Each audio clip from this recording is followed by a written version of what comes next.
Bienvenue au potager du roi. Welcome to the King's Kitchen Garden. We're very pleased to have you here today. Especially we have the pleasure to greet two Danish landscape architects that are also practitioners and also teachers at the Danish Agricultural University. So Roland Gustavsson and Nielsen. Thank you for coming all the way to join us. And I kind of understood that both of you worked on the urban forests matters and subjects. And I don't know if we can claim that we are some kind of urban forest here at the King's Kitchen Garden, but I think we would very much like to be seen as such. And as you will notice, I think you will notice that we are very much aligned in our teaching programs with the way of envisioning those types of spaces and of urban forests. So we're very pleased to greet you today. I was told also that you are supervising 3 survey sites near Malmö, and of course you will tell us much more about that later on. And we're also very pleased to greet Catherine Szántó. I don't know. Szántó. Sorry for. And you teach at the Villette School of Architecture, and I was told that you also helped create and write this amazing book that just had a look at. Woods Go Urban. Love the title. And I think this was part of the idea of having this symposium today, is because of this book, and I understand that the Fédération Française du Paysage likes to start from this type of initiatives and that enlarge the topic and discuss about it. So here it is. I just wanted to thank also Béatrice Brière and also Adrien Forest for organizing this symposium today. Thank you very much. Thank also my warmest thanks to la FFP, Fédération Française du Paysage. I think it's part of the landscape experiences programming today. And also would like to thank the Department of Ecology of ENSP, especially Pauline Frileux, who will speak today, and of course Patrick Moquet, who is the délégué, deputy director for research here at ENSP. Thanks a lot. Thank you. Merci Alexandra pour cette introduction. Nous avons décidé de faire une synergie avec l'école de paysage de Versailles autour de la sortie de cet ouvrage que nous avons découvert dans les librairies parisiennes, Woods Go Urbaines. Et nous sommes très heureux d'accueillir autour de la table les 2 paysagistes danois suédois que Alexandra vient de présenter. Et nous avons prévu de faire cette conférence en fait en 3 temps. C'est à la fois une conférence pour célébrer cet ouvrage qui est quand même assez merveilleux. C'est un petit bijou qui a été travaillé par la paysagiste Catherine Szántó, qui le présentera aussi, qui est coéditrice avec Lisa Dietrich et aussi Anderson. C'est une coédition collaborative qui raconte le Laboratory Landscape autour de Malmö sur 3 sites sur lesquels vous avez travaillé depuis de nombreuses années. Donc c'est la célébration de cet ouvrage bien sûr, mais c'est aussi une présentation que vous nous ferez Roland et Anderson sur les travaux que vous menez à l'université suédoise d'agronomie nationale. Roland a énormément travaillé et observé la nature et observé les dynamiques végétales pour le projet de paysage, en fait, dans le cadre du projet de paysage. Et vous verrez notamment dans le chapitre 2 énormément de dessins qui sont tout à fait parlants. Pour des francophones, on peut comprendre ce livre sans pouvoir traduire tous les textes. On comprend aussi avec les dessins. Merci à vous. Et Anderson, qui donc est un étudiant de Roland et qui lui-même est enseignant aujourd'hui à l'université et qui travaille actuellement sur un plan de reforestation nationale dont tu nous parleras peut-être tout à l'heure. Donc c'est la présentation de ces sites, c'est cette célébration, mais c'est aussi la rencontre entre l'université NARP, cette université, et notre école de paysage. Et donc l'enseignement de l'écologie dans cette école de paysage qui depuis 50 ans place la forêt au cœur de son enseignement. Donc cette partie-là sera présentée par Pauline Frileux, qui est ethno-écologue et qui, avec son âme de chercheuse, je pense, est en capacité de nous raconter toute l'histoire de l'enseignement de l'écologie dans cette école, dans laquelle nous avons aussi un enseignement sous forme de laboratoire qu'on appelle Conduire le vivant, que l'on enseigne depuis de nombreuses années. Et nous aurons aussi une petite présentation d'un partenaire qui est avec nous aujourd'hui, les pépinières Naudet, qui sont... Vous êtes là, ça venez d'arriver. Bienvenue à vous deux, Monsieur Naudet et Thierry Pénesson. Vous nous présenterez aussi les pépinières Naudet. C'était pour nous un partenaire important pour cette conférence, puisque c'est un pépiniériste qui travaille beaucoup les jeunes plants, et effectivement les paysagistes sont très intéressés par ce genre de production. Donc merci à vous d'être partenaire de la FFP. C'est souvent difficile d'avoir des partenaires pépiniéristes. On est très content de vous faire entrer dans ce réseau et de vous inviter ici à l'école de paysage. Vous avez planté le parc du Saucet, qui est pour nous un projet un peu phare dans notre profession. Le parc du Saucet, qui est une forêt qui a été plantée ex nihilo sur des terres agricoles, sur 200 hectares, il y a 40 ans, avec tous vos arbres. Donc c'est formidable pour nous de vous avoir, parce que le cycle de conférences que l'on mène avec Adrien Forest à la FFP Île-de-France, on l'a thématisé depuis un an sur le thème de planter les arbres, avec les paysagistes. Ça c'est un peu entre parenthèses, mais c'est aussi parce que on est dans un contexte politique d'élections municipales dans lesquelles tous les élus des communes de France vont prendre ce sujet de plantation d'arbres pour répondre et lutter contre les réchauffements des villes et le climat comme un sujet politique, un sujet de communication. Donc la forêt urbaine est devenue un élément important du langage commun politique. Et donc ce cycle de conférences, vous pourrez retrouver toutes ces conférences sur le site de la Fédération française du paysage, puisqu'elles sont toutes filmées. Donc on a fait un tour justement au parc du Saucet. On est allé aussi voir un laboratoire aussi francilien qui est fait par une paysagiste qui s'appelle Agnès Souriceau sur les Monts Gardés, où elle étudie aussi le semis des arbres, en fait. Son expérience vous intéressera beaucoup. Et puis nous avons aussi fait des conférences, un grand colloque ici même sur le bois ressources durables. Et puis on organise des formations à la Fédération française du paysage avec Edith Vallée qui est là. Merci Edith pour ces formations aussi, sur les palettes végétales résilientes. On en a fait une l'année dernière, on va en refaire une début juillet. Donc voilà, merci à tous, merci aux partenaires aussi. Vous avez vu qu'à l'entrée de cette conférence, vous avez les éditeurs hollandais qui ont participé à la conception de ce petit bijou et qui ont aussi apporté sur leur table les revues Scape, puisque ce travail avait été déjà présenté en fait finalement dans un petit article de la revue Scape, ce qui a donné l'envie de faire cet ouvrage. Donc vous pourrez acheter le livre. Nous les remercions d'être parmi nous, et je remercie aussi par ailleurs les partenaires habituels des expériences de paysage qui sont Pro-Urba et Area.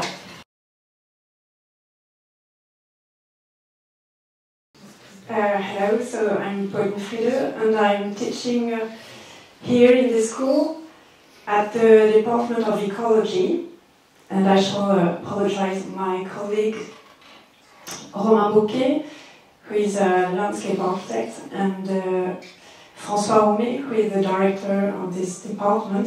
So I will just show you how in this school we teach things about trees, edges, and woodlands landscapes in what we call the DEP, the Diploma of Landscape Architect. In 3 years, from the third year of the license, and the 2 years of master. First of all, the thing we have in common is the field. We teach very often, the most often possible, in the fields. And here it was in front of the forest of Fontainebleau, which is not far from here, 60 kilometers south. And we like to first to read landscape and to learn how understand the landscape with its history and the dynamics, natural dynamics, and how human practices make this landscape evolve. So such a forestry landscape, woodlands, today was not far away landscape without trees, but just rocks, sandstone rocks. And it has been colonized with forests. So those dynamics, we try to understand them for our students, to then see how these landscapes can evolve. We also teach with collecting trees, and our students make herbariums with trees and shrubs, principally. And it's orientated with an ecology vision, as we always want to see a tree or a shrub in its context. And it's we call this an ecological herbarium. We also meet trees in nurseries, and it's important to meet those people who make those trees, that landscape architects will be planting them. But we also show our students how we can also make conditions good to let trees come naturally in a place, even on urban conditions. Like this, it's a reference we saw with our students near Orléans, in the city of Orléans. It's in an urban park, and the gardeners are letting trees coming naturally in this little path.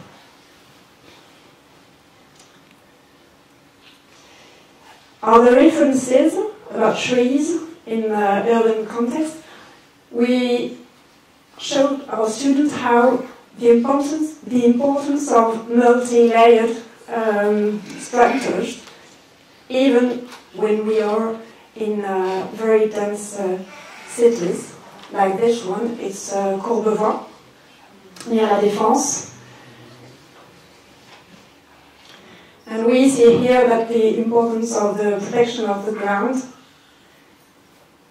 if we want to have multi-layered structures and a ground that is preserved from the people. And another thing that we have in common is the drawing. Our students always draw, even in the Department of Ecology. Here it's an exercise in the first year of the diploma. So we make them draw profile diagrams. Here it's in the second year, we make them work on forest edges. So they have to draw profile diagrams to show what they can observe, and then to imagine how the feature of this place in 30 years if we don't do anything. And this future with a project. And it's the one on the bottom, and it's a project where we often see how people, students, are interested in edible landscapes more and more. And what we can see is that when we are talking about woodlands, it always involves also open landscapes. Both come together.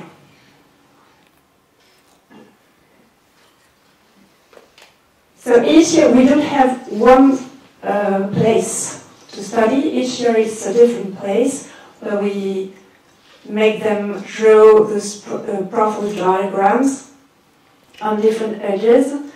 And here it was crossing the lane of a castle, and it's always the same, the profile diagram with how the crowns on the ground, and it's important to see that the shapes are not as geometrical as we usually see. And then on the right, it's a project, what they imagine for the future for this landscape.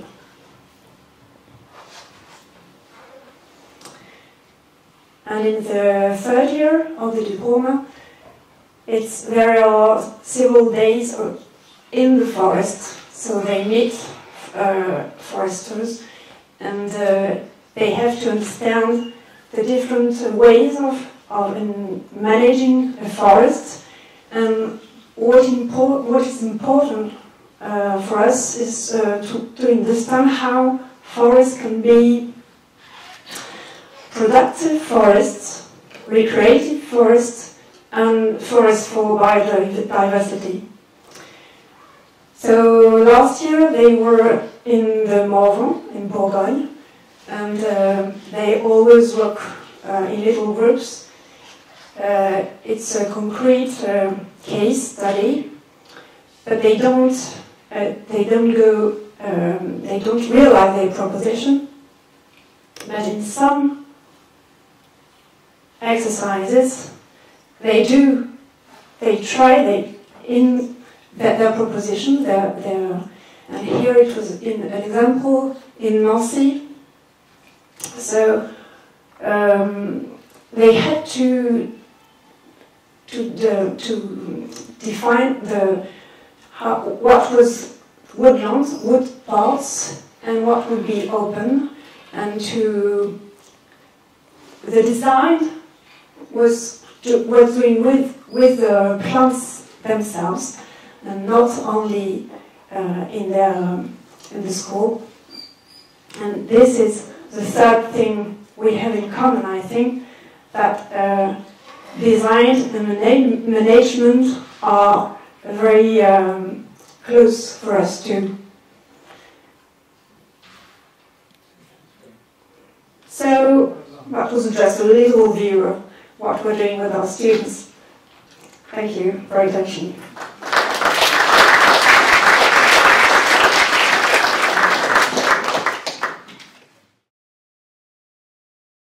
Bonjour à tous. On est très heureux d'être ici aujourd'hui pour cette conférence. C'est vrai que c'est un peu nouveau pour nous de venir parler de notre métier en ville, mais c'est l'évolution et c'est très bien. Donc, je vous présente Pierre Naudet, dirigeant du groupe familial Naudet. Donc les pépinières Naudet ont été créées en 1876. Donc il y a on va bientôt fêter nos 150 ans. Et voilà, j'ai la chance de représenter la 6e génération. Avec mon cousin, on a repris les rênes de l'entreprise fin d'année dernière. Voilà. Ça fait déjà un peu plus de 10 ans que je fais partie de l'entreprise. Assez rapidement, donc on a un groupe où un peu plus de 300 personnes, 300 équivalents temps plein. On fait 35 millions d'euros de chiffre d'affaires. Ce qui est le plus important, on produit 25 millions de jeunes plants chaque année. Donc jeunes plants forestiers, paysagers. 55% dont voilà, 45% de feuillus, 55% de résineux. Voilà, et dont 6 millions de plants sont plantés par nos équipes de plantation. Voilà, ça fait un peu plus de 550 références. On a 4 pépinières de production de jeunes plants forestiers paysagers. Donc on est dans l'Yonne, pas loin d'Auxerre, dans le 71 à Autun, à Lambesque dans les Bouches-du-Rhône et à Préchac, où on était aujourd'hui, d'ailleurs c'est pour ça qu'on arrive avec un petit peu de retard, en Gironde. Donc voilà, 4 sites de production, 350 hectares de pépinières pleine terre et de pépinières de production de godets. Donc voilà, on est, vous voyez, 23 millions de plants produits par an, dont 17 millions de plants en racines nues qui ont entre 1 et 4 ans, et 6 millions de plants en mottes, donc des mottes forestières anti-chignons, qu'on verra après, qui ont généralement entre 1 et 3 ans, mais généralement c'est plus 1 an. Voilà, je vais vous présenter rapidement les différents sites. Donc une pépinière de Lyon, où on produit des jeunes plants forestiers, donc les plants traditionnels, le chêne, le hêtre, l'érable, le merisier, l'épicéa, le douglas, qu'on va planter un peu partout en France. On va produire en 1 an ou entre 1 an et 3 ans, mais généralement en 2 ans, et les résineux en 3 ans. Voilà, donc là on voit 1,0 c'est 1 an, 1 S1 c'est 2 ans. 2 plus 1 c'est 2 années de semis, 1 année de repiquage. Donc voilà, sur 150 hectares, et là-bas on produit 4 millions de jeunes plants. Pépinière d'Autun, donc qui est à côté du Morvan, on produit exclusivement des arbres, des résineux. Donc sapin, douglas, mélèze, épicéa. Sur 70 hectares de pépinières uniquement pleine terre. Donc 3 millions de plants en tout. Notre pépinière des Bouches-du-Rhône est là où on va produire uniquement des plants en godet. Donc notre spécificité, nous producteurs de jeunes plants forestiers, parce que notre métier de base c'est produire des plants forestiers. On s'est créé avec ça, c'est de produire dans des contenants, des godets anti-chignons qui vont éviter les déformations racinaires et qui vont permettre un bon enracinement des arbres, de manière à garantir leur pérennité dans le temps. Voilà, donc nous, on va trier les plants qu'on produit en fonction de leur taille, de leur diamètre et surtout de la qualité de leurs racines. Et la qualité des racines dans un plant en godet, en pot, c'est ce système anti-chignon qui va éviter que les racines tournent, et avec un auto-cernage pour éviter que la racine se prolonge au-delà du godet. Donc là on va produire dans cette pépinière évidemment essentiellement des essences méditerranéennes. Ce qui est intéressant aujourd'hui, en tout cas pour ce qui concerne la forêt, c'est que ces essences-là qu'on produisait en petite quantité, on peut parler du cèdre, du sapin de Turquie, du chêne pubescent, du noisetier de Byzance, et bien c'est des essences qui aujourd'hui remontent et la forêt se diversifie beaucoup. La forêt est victime du réchauffement climatique. Le forestier se remet beaucoup en question, même si c'est du temps long. Aujourd'hui, on s'aperçoit que les essences qu'on produisait dans le sud, les provenances du sud, parce que ça n'a pas un lien directement avec le lieu de production, mais les provenances du sud remontent vers le nord et viennent diversifier les reboisements qu'on réalise en particulier dans le nord-est de la France. Donc le cèdre, un exemple, le cèdre qu'on produisait, dont on produisait 100 000 unités par exemple il y a 3 ans, aujourd'hui on en produit, nous dans notre pépinière, 1 million, pour vous donner une idée de la progression. Et le chêne pubescent dont on plantait peut-être quelques dizaines de milliers de plants dans le nord-est de la France, aujourd'hui ça chiffre en centaines de milliers. Nous on est réglementé par un système de ce qu'on appelle les matériels forestiers de reproduction. Donc c'est des graines qui sont sélectionnées dans des forêts ou dans des vergers à graines. Et le phénomène qui se passe aujourd'hui en forêt, c'est que les provenances du sud, pas uniquement les essences, les provenances récoltées dans le sud de la France vont remonter vers le nord. Donc dans le cadre du réchauffement climatique, les préconisations, parce que la forêt aujourd'hui et assez subventionné oblige le forestier à utiliser des provenances de sa zone, mais aussi est incité à planter des provenances qui viennent plutôt du sud. Donc c'est les deux outils aujourd'hui qui sont utilisés, à la fois les essences et les provenances, pour faire en sorte de pouvoir planter des forêts qui soient plus résilientes et plus résistantes dans le futur. Et bien évidemment la diversification. Jusqu'à aujourd'hui, on avait des forêts effectivement assez peu diversifiées. Aujourd'hui, c'est quasi plus existant. Une forêt où on plante une essence, ça n'existe plus. Donc on plante au minimum des forêts de production, on plante au minimum 3-4 essences. Et on va vers une diversification avec effectivement dans les 20% de mélange, et on va planter, ça peut être du chêne sessile, du chêne pubescent, du cèdre, du mélèze, voilà, sur les essences plutôt objectifs. Après ça dépend vraiment du gestionnaire forestier. Nous on répond à la demande, ça c'est une observation que nous on fait. Et bon, du coup au niveau de notre métier de producteur, pour rester sur la partie forestière, étant donné que cette diversité-là, on peut plus difficilement, enfin on peut avoir du mal à anticiper. Nous, ce qu'on développe, c'est des contrats de culture. Donc on va travailler avec les marchands greniers. Donc nous, les principaux marchands greniers, c'est l'ONF et Villemorin, avec qui on programme des récoltes en fonction des besoins de nos clients. Donc ce qu'on essaye, c'est pour pouvoir anticiper les plantations futures, de récolter, de programmer des récoltes et de bloquer des quantités avec nos clients. Donc c'est ce que je disais à l'instant. Donc nous aujourd'hui on produit deux types d'essences. Donc les essences qui sont soumises à la réglementation forestière, matériel forestier de reproduction, avec une traçabilité très, très importante, puisqu'on est contrôlé à toutes les étapes par des contrôleurs de pépinières qui travaillent pour la DRAF, et qui viennent contrôler les plants à chaque étape, à la rentrée des graines en pépinière, à l'inventaire des plants en pépinière, à la sortie, et y compris les reboiseurs sont contrôlés sur la provenance des plants.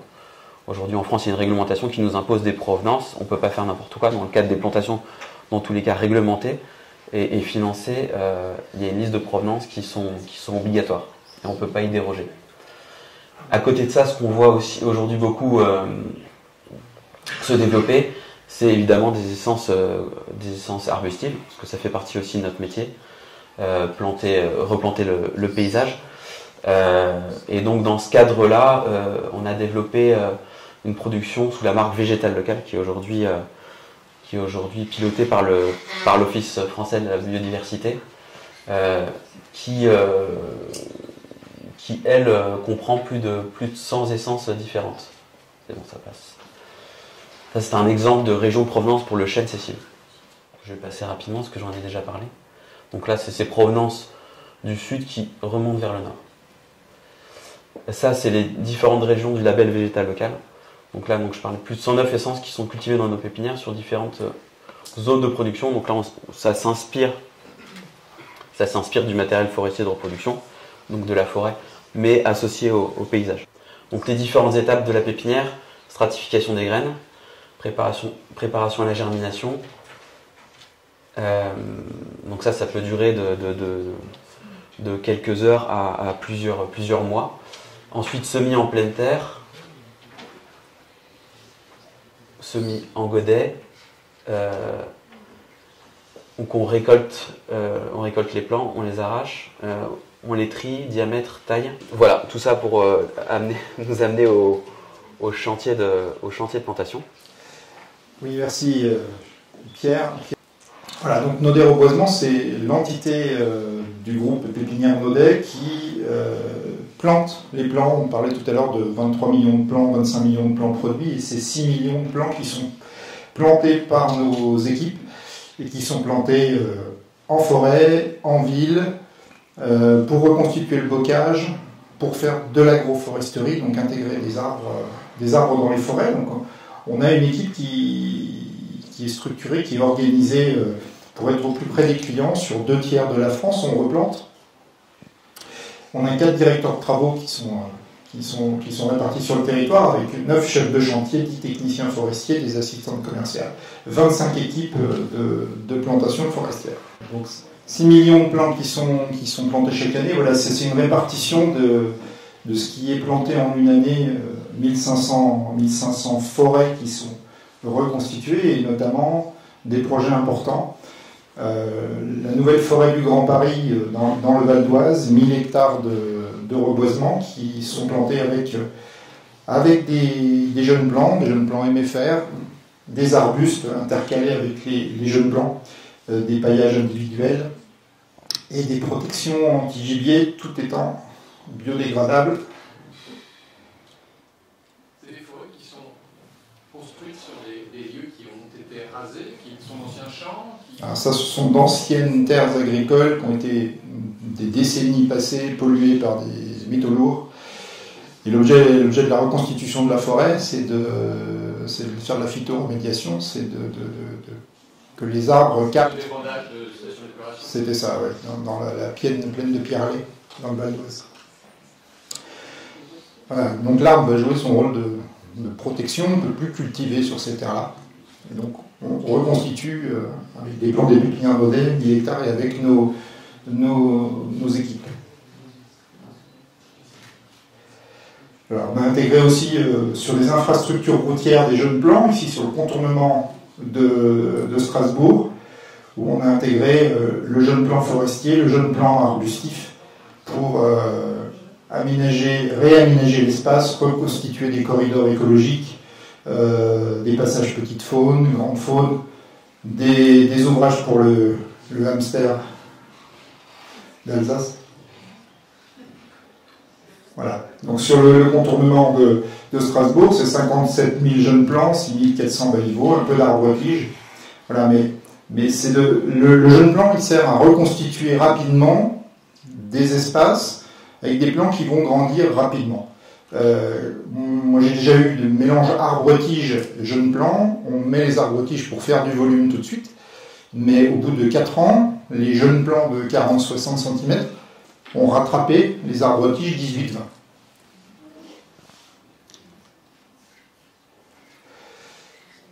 Et voilà, on utilise aussi beaucoup le jeune plan maintenant pour créer des micro-forêts, des forêts urbaines, des îlots de fraîcheur, des îlots de biodiversité avec le principe, travail du sol, paillage en paille ou en fibre de bois ou en copeaux de bois, plantation de jeunes plants à densité de 1 à 3 plants au mètre carré, et vous avez 3 ans après, sur la droite, des jeunes plants qui font 2,50 m de hauteur.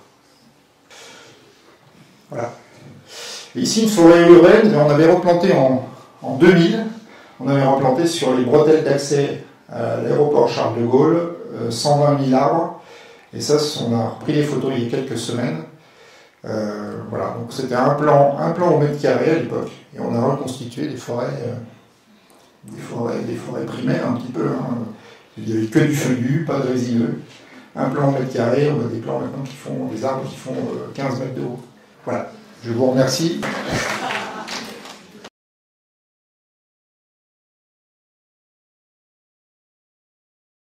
Bonjour à tous, et je dois dire que je suis très heureuse d'être ici, je suis très heureuse que cette conférence a lieu. Pour ma part, ça a commencé en 2008. À l'époque, ANARP a organisé une conférence et classe. Vous savez, donc les conférences et classes sont les conférences des écoles de paysage européennes, et elles sont organisées chaque année par une différente école. Et donc SLU ANARP l'a organisé en 2008. Et dans le cadre des événements, donc il y avait les présentations des intervenants, mais aussi il y avait 2 visites du laboratoire du paysage guidées par Roland Gustavsson. Je n'avais jamais entendu parler d'ANARP, je n'avais évidemment jamais entendu parler du laboratoire de paysage, et comme je suis curieuse, je suis allée à la première visite, j'ai été absolument fascinée, je suis allée à la 2e visite, où j'ai entre autres rencontré Bernadette Blanchon, que vous verrez apparaître sur une photo, et je suis repartie de cette conférence en me disant « je veux comprendre pourquoi ça me fascine ». Et j'ai eu la chance, 5 ans plus tard, dans le cadre d'une bourse postdoctorale, d'aller à Liège dans le projet de la bourse, qui malheureusement ça ne s'est pas réalisé, mais l'idée c'était de s'inspirer de l'approche du laboratoire du paysage pour réhabiliter des friches industrielles de la vallée de la Meuse. Mais grâce à cette bourse postdoctorale, j'ai eu enfin l'occasion de retourner à Annarp. Et ça, c'était une photo du premier jour de mon retour à Annarp. C'était au mois de mai 2013. Vous voyez, c'est un printemps tardif. Il faisait encore assez frais.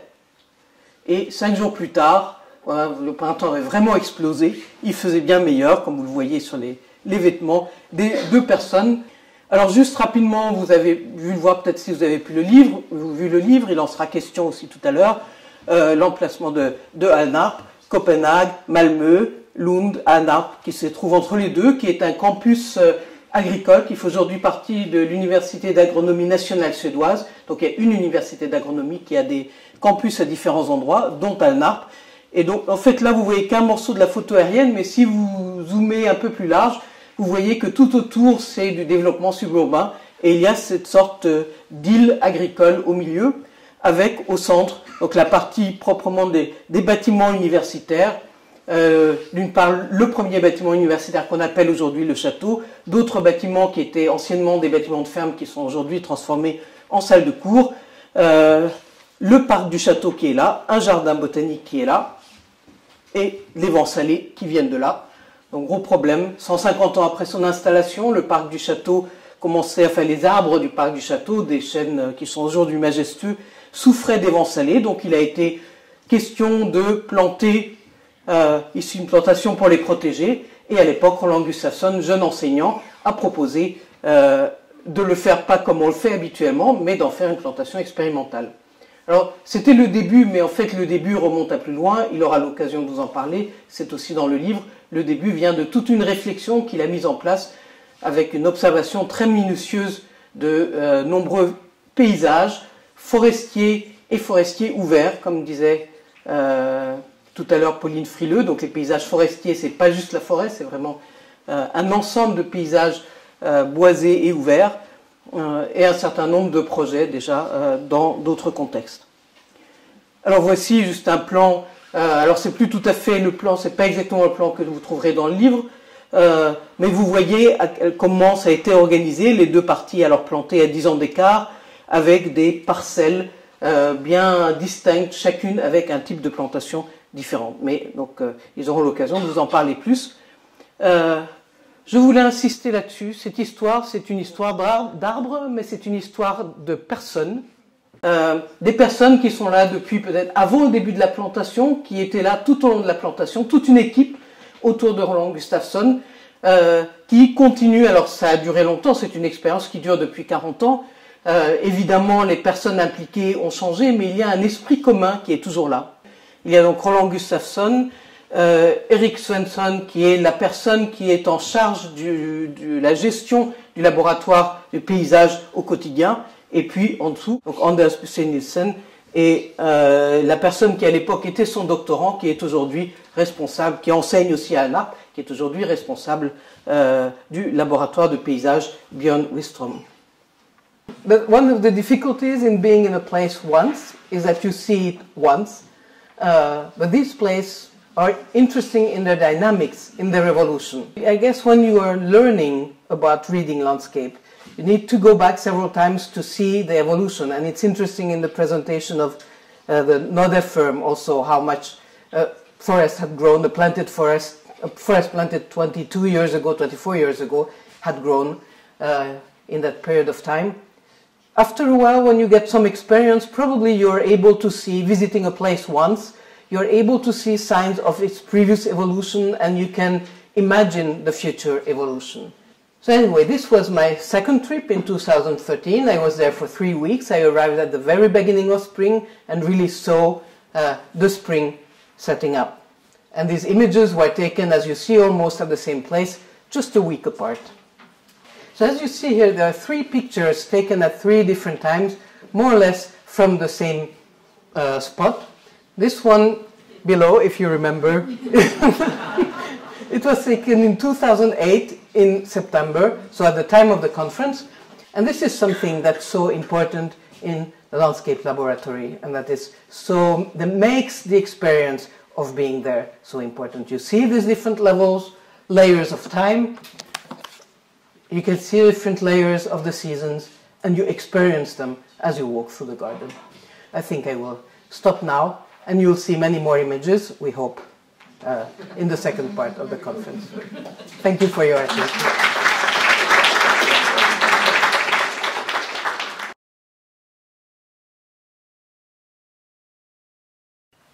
I go directly to the landscape laboratories, and then at the end I want to make a session which is to take out principal knowledge from the landscape laboratories. If you look at the essence of why we are doing this, it's of course that the forest as a meaning of a term means more than a forest plantation. It's rather a forest landscape we are searching for. And that's, I think, is extremely essential. Being academic means that you have to go indoors, and maybe too much. You become professional indoors in front of your computer, in front reading a scientific article. But the earlier generations were very often very good in the field. And I think we are pushing for not losing that kind of competence that also is essential. And therefore also we say that as academic, it had been good to have a kind of morning gym with a lab. So you use your body, and it's not only about fact, but it's understanding facts. And understanding facts means that you have to personalize, and you have to embody and activate yourself in relation to knowledge. And this seems quite banal or naive, but I think it's, again, essential to take that standpoint. Also, I mean, of course a landscape is dynamic. It can't be something else than dynamic. But it's difficult for us all to understand and to deal with dynamics, because we are human beings. And being human beings, many have said that the worst thing about the human being is the brain understanding dynamics, because it's difficult. So we have to work with it. The first I want to go into is the Danish landscape lab. And it's called Sletten. It's in Jutland, western Denmark. And it's, for me, a fantastic, important landscape lab. Because it shows how you expand the urban culture out in the countryside, but it wants to have a main aim not to kill or destroy the rural qualities, but interact between urban and rural. And I think landscape architects, ecologists, forests and so on should much more be the professions that can bridge in between the rural and urban. And we have an alienation ongoing that become more and more urban. So we have to work with it, otherwise we will not handle it. What's interesting there is that it was a very open landscape, and the forest plantations were extremely well linked to the housing areas. And that means that you can even go into the back garden, and there is a special zone there which the local authority allow to be used for gardening. And not gardening to privatize and to keep people out, but to make it into a zone where you meet, rather. And also the agricultural landscape is still there. For example, the retired people made a kind of organization to buy cattle and then to distribute the meat when it was time for that. And I think those kind of phenomena, I think I'm very proud of that they are working with. The second landscape laboratory is Snogaholm, and it's a Swedish one. And it was planted at the same time as the main step in Alnarp. And it was made together with the foresters and forest production. So the most skilled in growing leaf trees and mixed trees in Sweden were part of our group. And we really overlapped in interest. So we didn't say that this is taking care of the foresters, so you don't have to bother, or the opposite. But we overlapped and built a trust that the zone in between the forest and landscape architects and ecologists were the zone that made the future. And in this case, it's 26 different trees and shrubs and 70 different plots. So it's a large one. And all that can become a forest almost in Sweden is represented in Snögaholm. And we introduced something we call a complexity ladder. And that means that you can make something very simple, monocultures, or you can make something very complex as a kind of multi-layered, species-rich stand or a meadow. Or you can talk about production effectivity, that you want to go for economy and timber, or you want to go for environmental qualities, or you want to go in between. And that is also a kind of complexity ladder. So in those terms, we'll build it up. And what you see here in the graphics is also that we are not only thinking about that we deal with the whole process, but we trust very much that part of it we make to be rich in seeds for future. So a lot of spreading by birds and so on are expected, and we are simulating those kind of spreading patterns by using special stands, edges, and clumps, which should go out by birds and so on later on. And also, if you look here, it's just step 1 and step 2. We thought that also if you wanted a grace landscape, we in Sweden have so much of half-open landscape which is graced and still is. And we think that those kind of landscape have great qualities. And it can start with a dense plantation. So the plants really starts well to grow. And later on, you thin in a way that you fence it, and then suddenly you have an area which also have included this half-open gracelands. So these are photos illustrating how it looks from above and the first years. And then I stressed that landscape architecture is very much used exclusively production and economy, but I think it's time also to say that landscape architecture can go together with forestry traditions and economy and production to be part of a production landscape. I see no opposite in this. And we searched, and I felt convenient in this because I had made my thesis earlier that I searched for the most virgin forest in Sweden. And that happened also to be what you find in Switzerland and you find in Spain. And can you guess what is the most virgin systems in forests in Europe? Of course, there are several, but one specific we found was beech together with spruce. And that means that maybe beech and spruce is more interesting than just beech or just spruce and so on. So this creates a kind of interest. And this we took to the planting schemes. And the same with something which really gave economy, and that is birch and spruce together.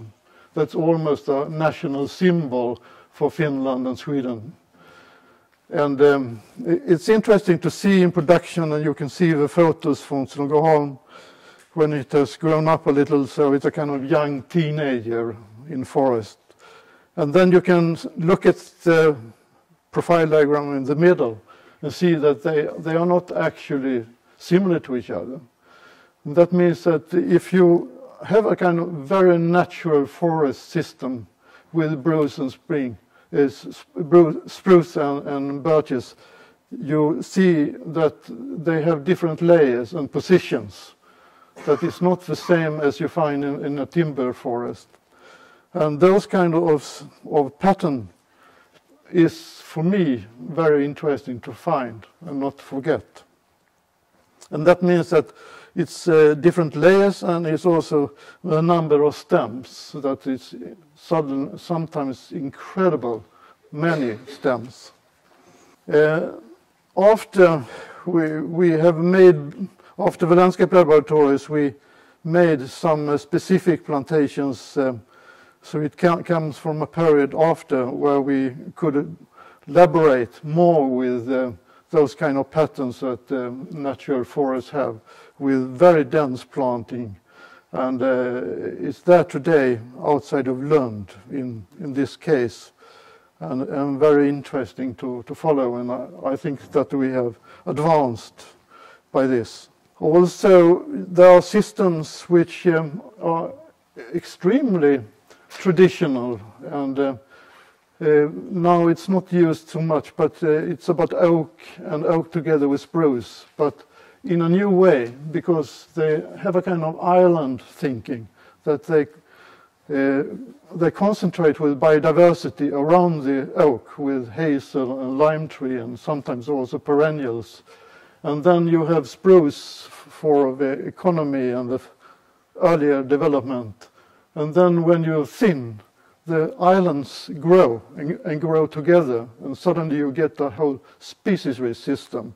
And for rather little money, you do this, and it's really interesting to see. So the same you see here in Snogaholm today, to the right, and it's difficult to see the oak groups, and you see that it has a tricky thing that the crowns very easily go into the same layer, and that is not good. So you have to manipulate the system, and you know about the system. But it's on the way, and maybe that we have to be patient to let it take a little time. And then we come to the landscape laboratory of Alnarp, and it's the main lab. It has got a lot of attention. It's around the campus, and I mean that is an advantage for students and teachers that can use it daily, come back and come back and come back, so it becomes really dynamic. And also for different subjects, that you get different perspectives out of it. And in that way it has been very good. And parallel, taking this land for landscape lab means that you have to fight, because of course there are different interests in a campus. So the different subjects, agriculture and horticulture and others, fight with us, and we have to be strong to take place. We talk also, sometimes it was heard that the landscape laboratory has to finish, because all research finish. And when does that happen? And then we can get our land back to agriculture. And we say that the older it becomes, the more important it becomes, because that's how it is. If we look at the term Alnarp landscape laboratory and what is a forest, I think Alnarps Västerskog is a really good example. You can see it here from this air photo, that you have the forest stand, the blocks, but you also have the open areas, and you feel that you have the water. And all these ingredients are extremely important for a forest landscape to work with. So we were working with woodland interiors, hedges, clumps, solitary trees, avenues, and informal corridors, meadows, half-open land, waters, and constructed elements. And here I like to stress the meeting in between and thinking about it in terms of landscape ecology, which Richard Foreman has written so well about. And the lines in the landscapes and all the zones where the different types meet and so on, that's a really knowledge field to go into. And I also have this, I come back to it, but we call it the story of a shit fence. And you can imagine that we started with in the establishment to get rabbits and rodents and so on out, so we fenced it. And then you get a new thing coming by that, and that is that the birds take seed, fruits and nuts and so on, and they spread it in the landscape, and that is the effect we wanted. But they are lazy, so often they stay at the fences and shit, and you get a special effect that we have got really very much in both Alnarp and Snuggerholm. And as Cato was stressing, I think, was that it's not only about physical elements and spaces which are units, but it's also how you move the walks, and also to create special places and to work actively with that. And we have not worked so much with it in Slätten so far, but it's coming because there are people. In Snuggerholm, almost nothing, because the forest people didn't think it was necessary. But in Alnarp we have really had possibility to work with it, and I will give you some examples of that. One thing was that often in urban areas we find green corridors which are really not so wide. So what is a kind of minimum size, and that we were very interested on. And not only to have as a wall for the open rooms, but has as a kind of movement corridors in the landscape, and a path or a small road into it in the middle. And then we tried with 10-meter width different species, and then we had followed it up. And these are some examples which I think is worth to visiting the lab just because to watch those. And the special places, it can be like this, to the left up, very simple oak plantations, and it could have stopped with that you give it a name, the little oak forest or something like that, and that is everything. But also you can go further to introduce herbs, for example, as a surprise, and to really stress the special place qualities. And in this way we have done that as a kind of plate design with Helleborus and Scylla and Anemone blanda. This is made very much by Erik Svensson, the head manager of today. It's almost feeling like a church when you come in this interior forest with a bench and a kind of very, it doesn't cost many crowns to do it, but it is to find the idea and then do it. In another part we were working with the nurse trees and what nurse trees should you do. And the nurse trees means that the first 10, 15, 20 years is actually the nurse trees that give the character and not what is the long-term mixture. And in that case we were comparing poplars with birch, willow and those pioneers that we are already using as nurse trees. And the maps shows in the beginning how it was divided into different blocks with one repetition. And the second one is 28 years later, And you can see how they have been integrated, the nurse trees, and managed in a little more solitary way within the stand management. And that gives the area definitely an interesting character. We also have another part which is interesting because we try to do the same structure by using the European species, the Swedish, Scandinavian species, or the North American species, or the East Asian species. And then we wanted to see how fast they grow, or if they were equally robust. And I could say today that they are actually equal robust. Problematic is that there are invaders, too aggressive species involved that I today would never plant, but we planted it at that time. And I think that is also a very interesting question to know more about. And in this case, there's a French example done by a profile diagram by Lynn, who is here, and in Mieux. And it's about the ancient and the coppice systems, the farming woodland story. And I think that those kind of system is just too forgotten. I think they are so interesting for future landscapes by many reasons.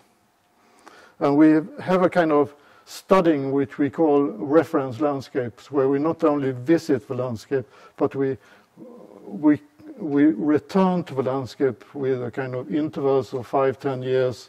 We make recording, photographing, and so on, so we get a deeper knowledge about them, and then we are using them actually as a reference, not to copy, but to take impressions from. And these upper parts are those kind of older forest systems, and here is Tuniselius Park, where we also plant perennials, and we do that when the system is about 15-20 years old. We come in a kind of second establishment phase and do that and take the first step as a basic plantation.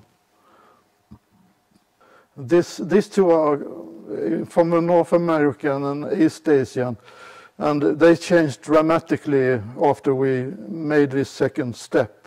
So you can see from one year to another how it evolves. And this specific, if you have experienced that, you don't want to miss them in urban contexts, to go this extra step. When we were working later on with this nurse species and that plantations, we found also that we could elaborate wilderness together with gardenal concepts and try to make those two meet each other and evolve and to really find this character as a kind of mixed character or contrasting character, which is really interesting from a conceptual point of view. I've also tried to push for me and others to work with structural thinking on an area level. That is not only about detail, but it's to understand it as this shows, half open and then different high woodland types, low woodland types, edges, and in this way think about species richness and mixtures with two free species and the monocultures, and then to be able to go out in the field and side by side compare those characters. Can you speak a bit louder? Okay. We have made measurements which are normal measurements, and we have also found that the pioneers are those who grow fastest from the beginning. But also you could say that there are others that also grow very fast in the beginning, like maple and Prince Avon, wild cherry and so on. They grow surprisingly fast. Also, we have found something interesting, that was most of the species actually wanted to grow the first years together with other tree species rather than growing in monocultures. So you can see here to the left in the both diagrams how they grow not very well at all if they are planted as monocultures, but if you rather plant it in mixtures, it becomes something else.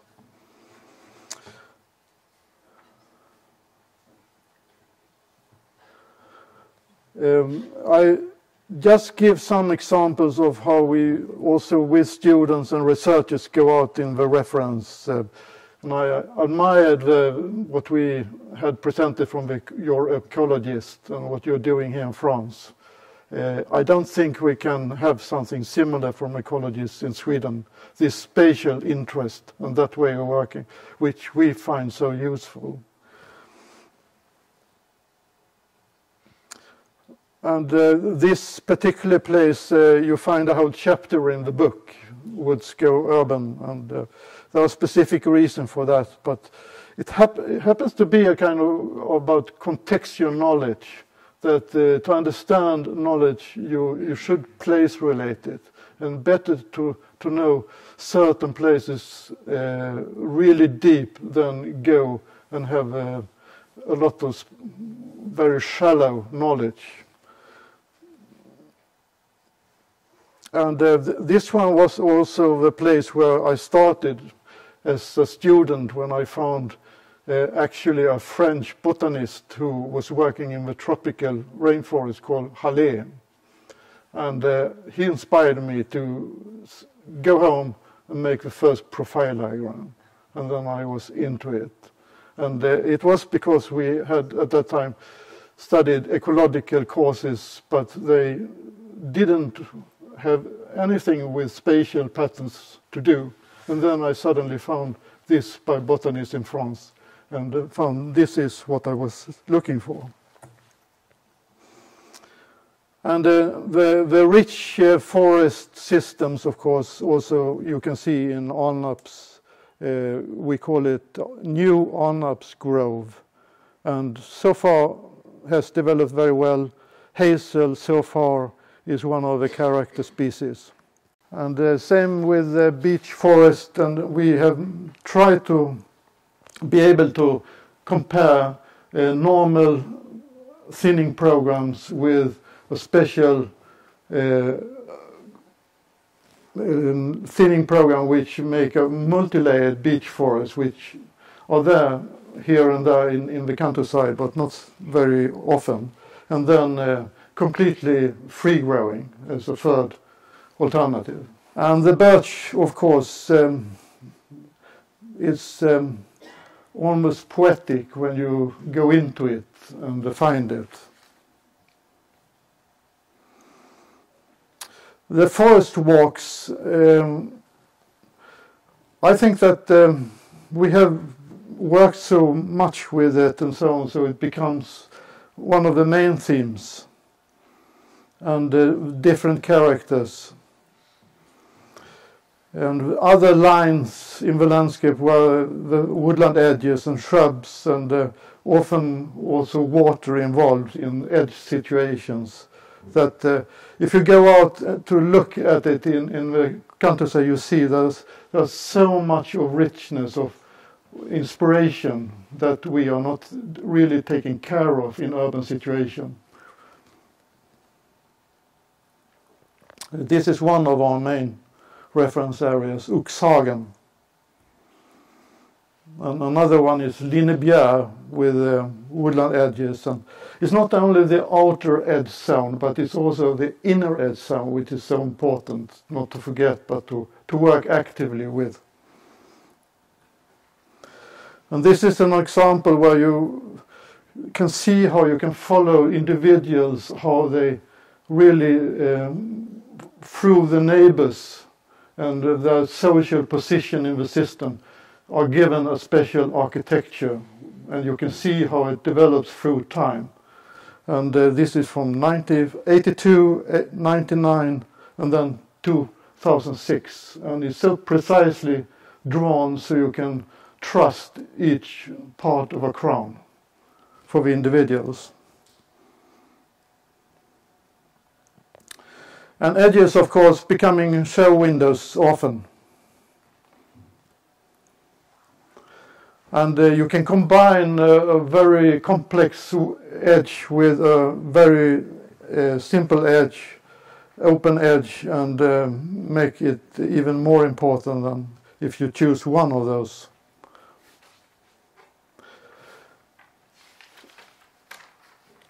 Also, if you look for forest, I think we shouldn't forget the wetland systems, because through history, along the rivers and so on, have always taken away the wetland forest, and too often. And one thing to restore in Europe is to work more actively with the wetland forests. And this is a satellite just close to Alnarp Landscape Laboratory. Here comes another example of these specific places where we had chosen places we were working with, and we wanted to make something extra out of it and surprise those who visited it.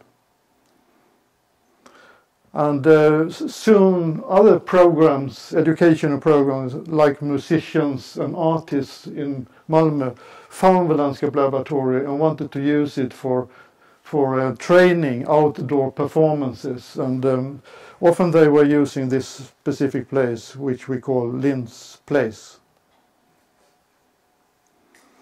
And by time you can see that the pillar hall of the beach contrast to the Lind's Place, which have all the greenery down, while the pillar hall has the greenery up. So they contrast each other. One particular case which is, you could say, is a kind of gardenal approach, and that is to create a magnolia forest. And we made it as a special part of the Landscape Laboratory. And before we left for France, this time we visited this magnolia forest, which this year was not hurted at all with frost, and it was magnifique. It was really something extra. And of course there are specialists in the background here to show different types they are elaborating with. And again, it's a system thinking, that it's not only magnolia we plant, but we plant it together with neighbors that make them be sheltered and make them growing much better by Taxus baccata, Quercus, and Juglans and others. Metasequoia, of course. So conclusions from this. We think that the dynamic and structural types are very important to understand, but also to appreciate. And we think that the landscape laboratories are extremely well for being part of a kind of searching for that kind of knowledge. In late October, when I opened my computer, I saw this article, picture of the future city and the microforests. And it was a mixture of microforests, or species, trees, pioneers and secondary trees, and they wanted to make everything within this as a kind of concept, very simple concept. And it's fine for me, but I think that the landscape laboratories and the reference areas show how much richer we can work, and why not work richer than this. And here is a whole group that have been involved with landscape laboratory, and all are looking old. And that is part of the dynamic. And actually the book itself, I think it would never be produced a book like this in Alnarp again, because it's about a project which is 40 years. And we decided afterwards, we were there those who had been working from inside, and we could write about it. And it took 8 years. And if it hadn't been for Kato, if it hadn't been for Anders and the third Lisa, and they three complemented each other, we had never had the book. They made a fantastic job. And if you look back, you see that they are young when we started. And Anders, he looks like a schoolboy. And the two other persons which have been extremely important is Dana and Jan from Czechia, that started as new educated landscape architect from Czechia and came into it and made a fantastic job. And I think also that it's so easy to forget the students. I think the students bring in something very valuable in those kind of projects. And we had, I think, 3 successful projects, which I personally think was something extra. And it has to do with dynamics in a way. And that is how can we take care of generation from, knowledge from earlier generations. And we made interviews. We picked 15 of the best in Scandinavia. 5 ecologists, 5 landscape architects, and 5 foresters. And then we made deep interviews in 2 of the landscape laboratories. And there were 2 working with me, Anna and Rolf, who were young at that time. And they came into my office and said, "Gosh, Roland, we have learned more in these 2 weeks than we have learned through 5 years." And I said that it's because of the 5 years you can learn so much in 2 weeks. So, but I think the message is that we don't use it as much as we should, those kind of deep interviews and bridging in between generations. But after that we were tired of retired people. So we collected artists, the landscape architects, hortonomes and the foresters, and made a project. Young professionals express themselves in a young landscape. And then they could find their place, and it was a 3-year summer project. And it was extremely successful. And that you can read about in the book. And the third is about the children, to let the children in. And not being surprised that they can actually give us something. Mm-hmm. And we had one special project where we said that your task is to get lost in the lab. And we will find you. And of course we were very close, so nothing happened dangerous. But it's interesting how they moved and how they found their favorite places and so on, and how they were thinking. Also, I think the structural thinking coming from plant community classification in Europe, and then being very much using that, but saying that this is not enough. We have to go one step further, and that is a structural type of thinking with aspects and types. And here is from Ohio students from the United States who made a special task where they were working for several weeks and then transforming it into a completely urban situation.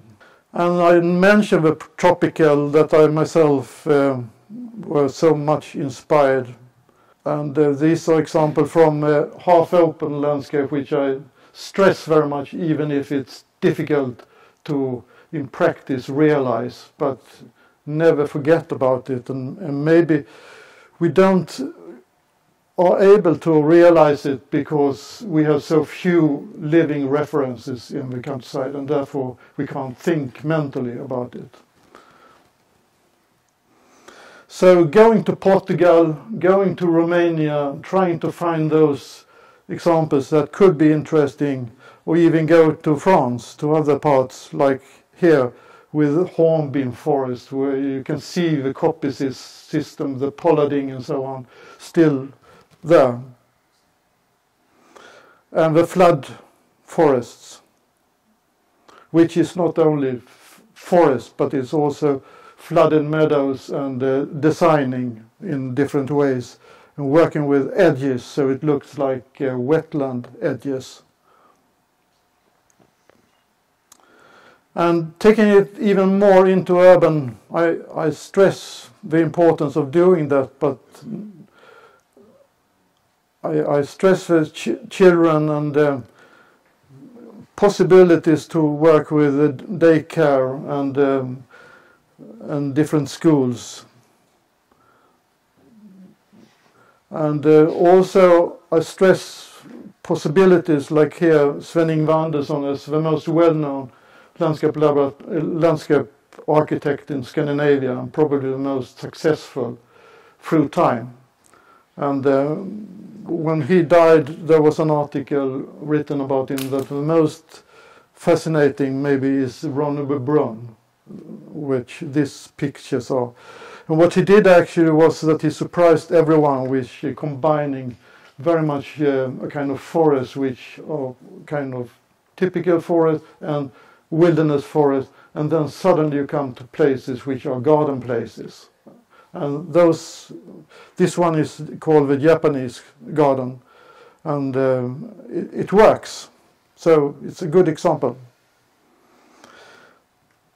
So finally, the Free Scandinavian Landscape Laboratories, I'm glad I've been involved myself. We have been many involved, and that is the special gift. We have been bridging in between different disciplines.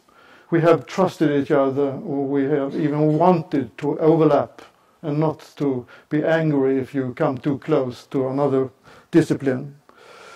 And we have tried really to explore dynamic landscape architecture, which should be really something that should be every day, but it's not today, but it will be for future, I'm sure.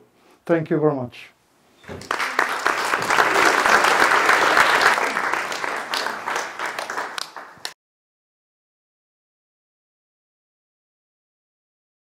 I'm Danish, and I worked a lot together with Roland Gustavsson with the landscape laboratories. But now I'm back in Denmark, and my full-time position is the only landscape architect in the National Forest Service. And my role there is full-time doing peri-urban afforestation. We do a lot of new forest in Denmark. So the cases I will bring to you is new city parts and new forest that meets together in new ways. So I dare myself to call it examples of forest urbanism. I think we should be very careful of inventing isms. Isms are usually something that you label something when they are over and a new trend is taking over. But now, during the last couple of years, forest urbanism has puffed up as a way to label all these crises we are in the middle of, where urban development is like the significator for everything, the biodiversity crisis, climate crisis and everything. Urban is the main cause. So we need to rethink urban. And I think maybe you can agree after my presentation that these examples I showed to you could qualify to be part of a new ism. And we just go into it. Here we are with the drone 100 meters up in the air, 1 kilometer away from Aarhus, the second largest city in Denmark, looking over a forest area called True Skov. It's now, during the last 25 years, it's grown to a size of 800 hectares. If we pan our drone and the gaze a bit down, we see what was plantation forest is now starting to be co-designed by nature. All the draining systems that are in every field in Denmark is gradually being broken by the rooting system of the trees, and the natural hydrology of the surface water is returning and starting to create a lot of habitats. So nature is actually co-designing our first step of design. And if we go down an eye level, then we have a lot of visual play between glades, shadow, sun, shade, here, there, and a very much spatial flow. And this stone here is part of an art installation, a landscape art installation in the forest. And you can see here, this is in 2016. And the artist decided to put the stone here in year 2000 because he would like to celebrate this big new afforestation.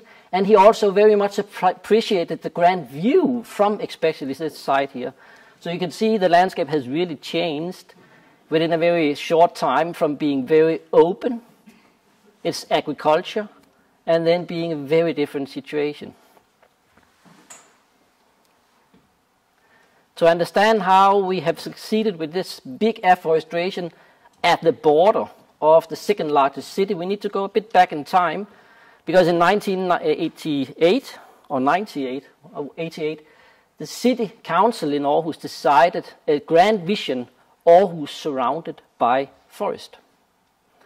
And the background was that the historical woodlands were situated along the coastline, while the urban growth and the urban expansion was going into the agricultural dominated and forest poor backyard. And you can see here a crucial objective was to ensure that the future Aarhus should not appear as a big grey stain on the map. So this was actually a city planning decision, Aarhus surrounded by forest. And then you can see what has happened during or since 1988 until today. They were right. The city grew. It grew a lot. But the interesting thing is that all the green and blue is not only matching the quantity, the pure hectares and square kilometers of urban development, it's actually surpassing the scale in the same 30 years. So this grand vision here is now a very physical footprint in the landscape, one-to-one, that Aarhus is beginning to be surrounded by forest and other nature types. Okay, so let's zoom in a bit here so we really understand, because on a map it's really difficult. We have 25 square kilometers here. It's the area of Trueskov, the big green patch there. And if we go into it, this is how this area looked in 1954. It was the hinterland. The city was not yet out there. It's the urban hinterland, and you can see this farming is small-scale fields, very small fields. If we zoom back to the years of the decision, then in 1995, it's an aerial photo of some very recent after the decision, all surrounded by forest. You can see it's now the urban fringe. The city has pushed all the way out to this situation here, and the fields have just grown in size.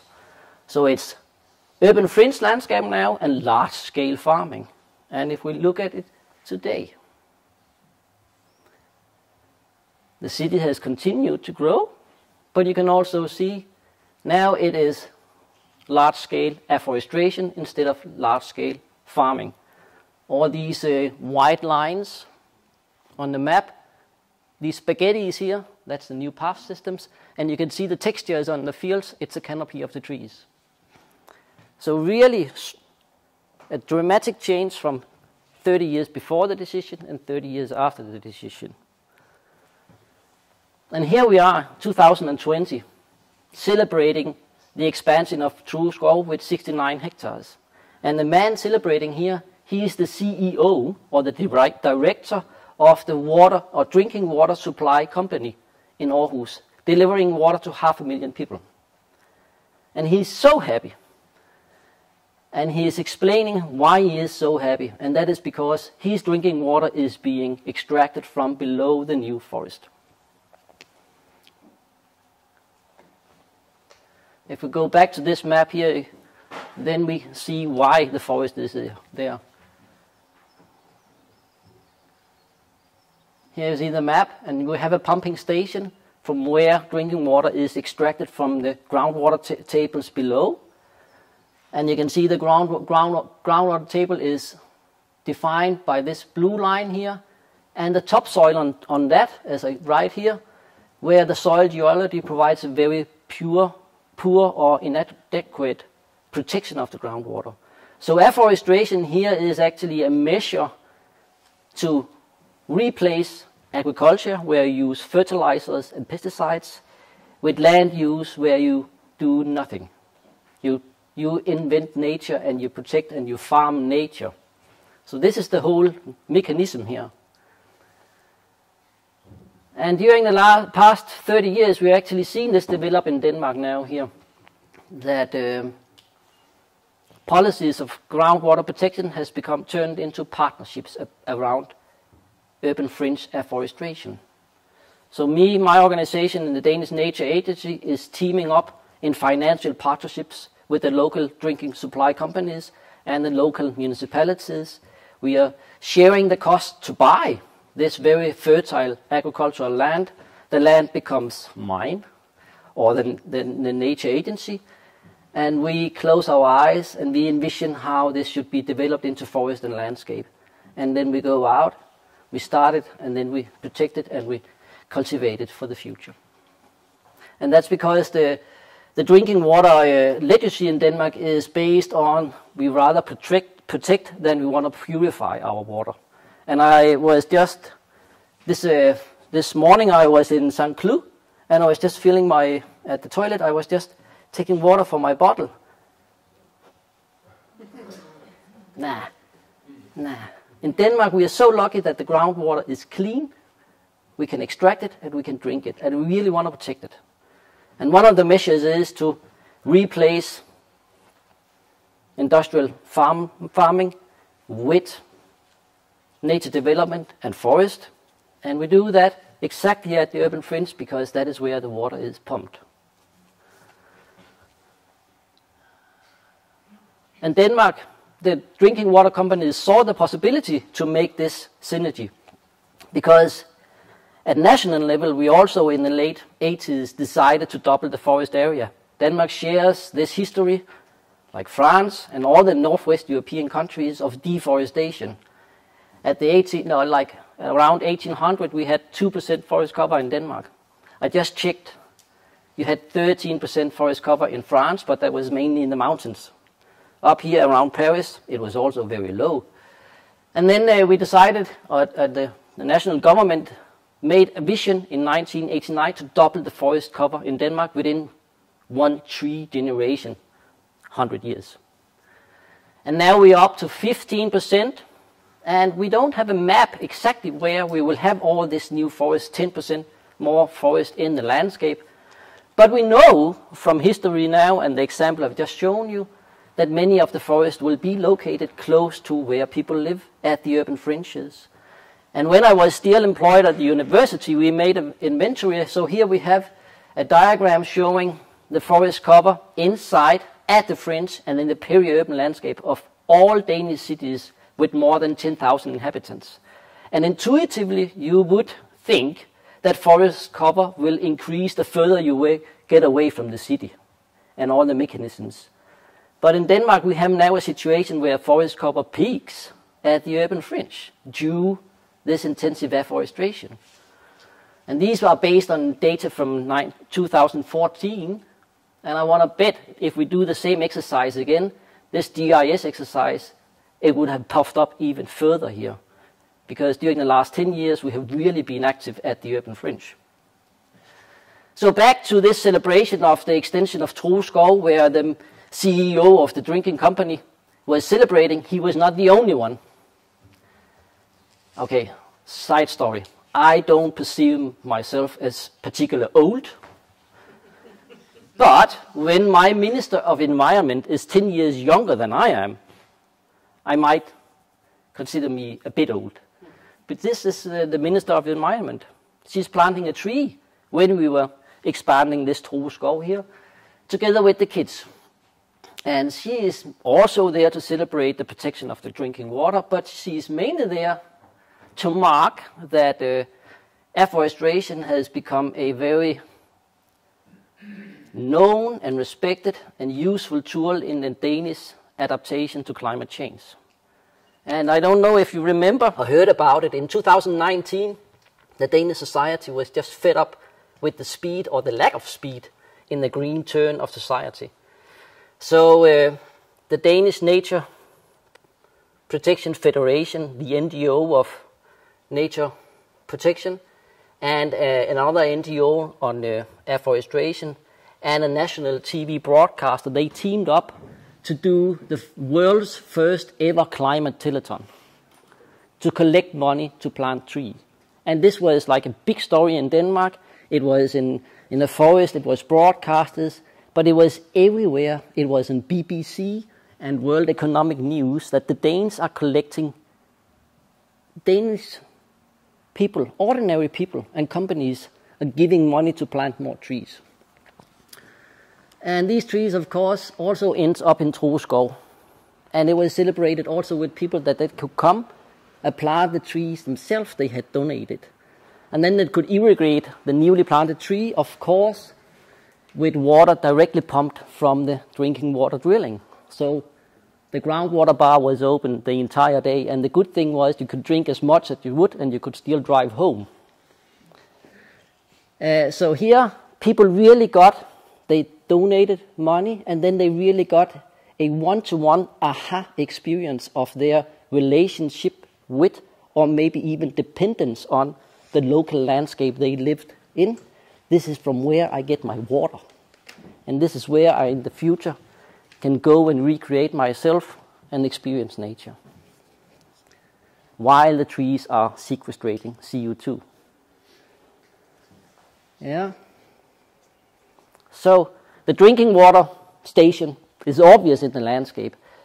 That trees are sequestrating CO2 is very difficult to understand. So we also make some markers and some notching in the landscape, turning a bench into a statement. So come and take a rest on 500 kilograms sequestrated CO2 here in a log of Douglas fir. And again, this is the Minister of Environment. Yeah, she's young. Coming back to True, this was actually now I've introduced you to the two financial wheels that are actually making us able to do afforestation at the urban fringe. It's drinking water and it's climate change. This is from where we get a lot of money to do these large-scale projects we do. But on ground, while protecting the groundwater deep below and extracting something from the atmosphere high above, on ground focuses entirely on making experiences for people and variation in habitats for biodiversity. And Troskov is located next by the largest one-family houses area in Denmark still. It's from the 1970s. You know, these parcel houses you're blocking up and you build a house. These houses are very uniform and the same and from the same period. So therefore they are a very nice study object for researchers. And you can see that people are really appreciating what is being done for the groundwater and for the climate, because they can now have nature next door. So this is researchers that have studied the real estate prices of houses being sold, similar houses that would be sold at the same price. The only variation is proximity to nature. And you can see those that are buying the houses closest to the forest, they are willing to pay nearly a third more for the exactly same house. And that is closeness, nearness to nature. So this is also a new economic wheel that the other economic wheels are starting. And when the house is more expensive, those buying the house have a higher income, so they pay more in tax back to the municipality. So this is actually a really, really good investment on many levels.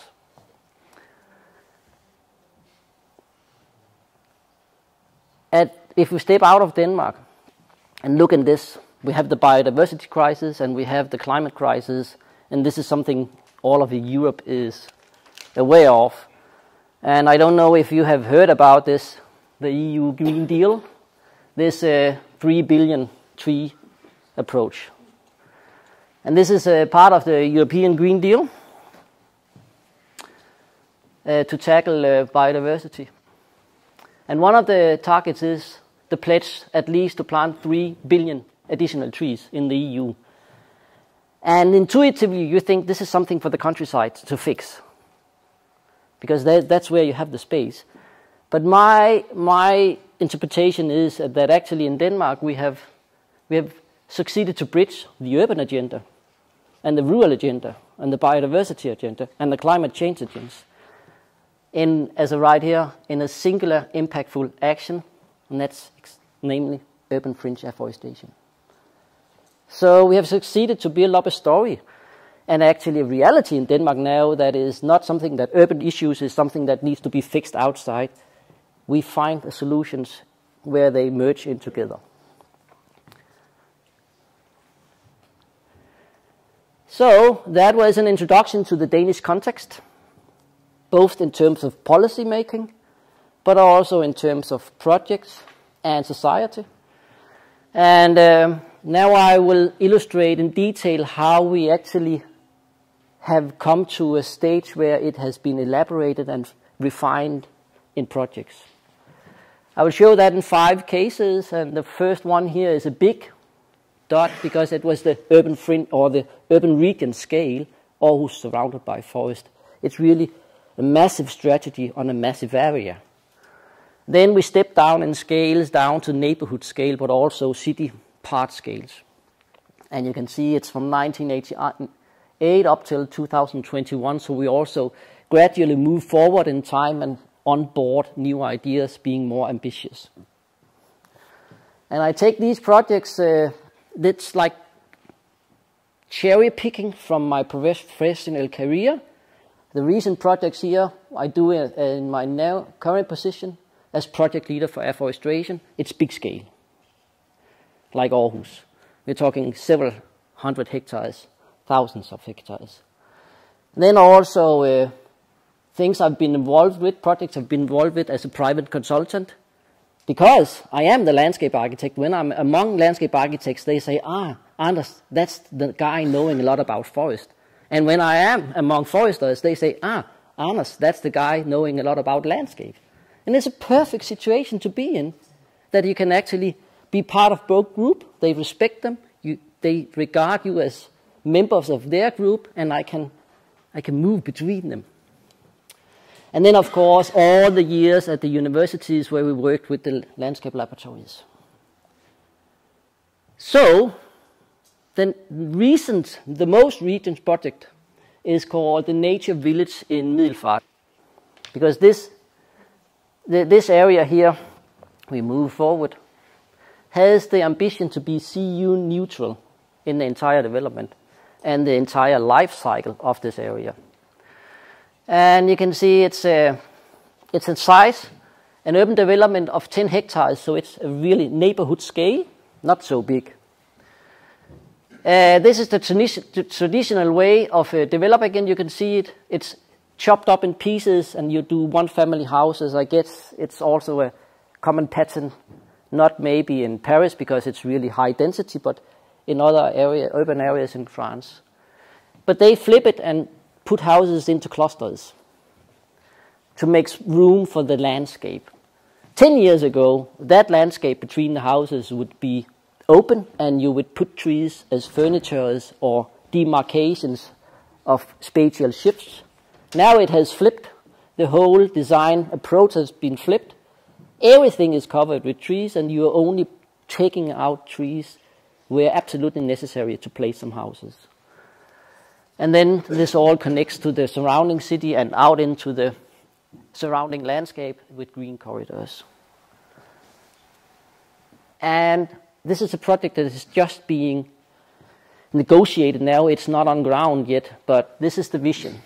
And who wouldn't like to live here? There's no limit between gardens. It's an open garden for everyone. Yeah, but so far it's nothing. It's a vision. Yeah, I understand. Yeah. No, yeah. Yeah. And you can say this is unrealistic until it is built. But I know some places in Denmark, at least one place in Denmark, where we have these qualities. And this is in the landscape laboratory, Sletten, that Roland was talking about. This is 20 years after a similar urban development, where stepping out of the garden equals stepping into the woods. Here you have the houses, and the owner of the house is just stepping into the wood. And here we are 10 years earlier. This is still today. When you look from the garden into the wood, The garden dissolves into being a woodland. The visual room is just expanding into it. And then there's a small path system ending up in a small light beam where you have the pastures outside. So this landscape here is extremely big and deep visually. 10 years earlier, we are standing there with the owners and just tipping them and encouraging, imagine if you did this, or maybe doing so, and maybe you make a path, and if you prune up a bit so you can see under the canopy. And you can see the one, she's really excited. And the other, she's really already in deep thoughts. And I understand, because 10 years earlier, when they were building the house, it would be very hard for them to envision that you would have that possibility in their own living place. Because the houses were built on open farmland, and when they were building the houses, they were looking at the tractor planting the new trees. And the white square here is actually marking the two houses where we have just been walking through time. Carl Ove Sørensen, he was a very ambitious head landscape architect in Holstebro municipality, where this urban area is. And he was very visionary when this planning process started. And he was also very much inspired by Sweden, up in north of Stockholm, the capital of Sweden, and north of Uppsala. He found this here, and if you don't read Scandinavian, I think you can read the first one, ideal. So this city sign here is actually saying in Scandinavian, the ideal city. And he couldn't forget this when he went home and should plan for a new city part. So he wanted the ideal. And he was also inspired by a Swedish book. Yeah, now Roland has been very key core part of this book here. But 30 years ago, he also made a book called The New Landscape. And he was very much inspired by this, so happily Roland got involved in this urban development here.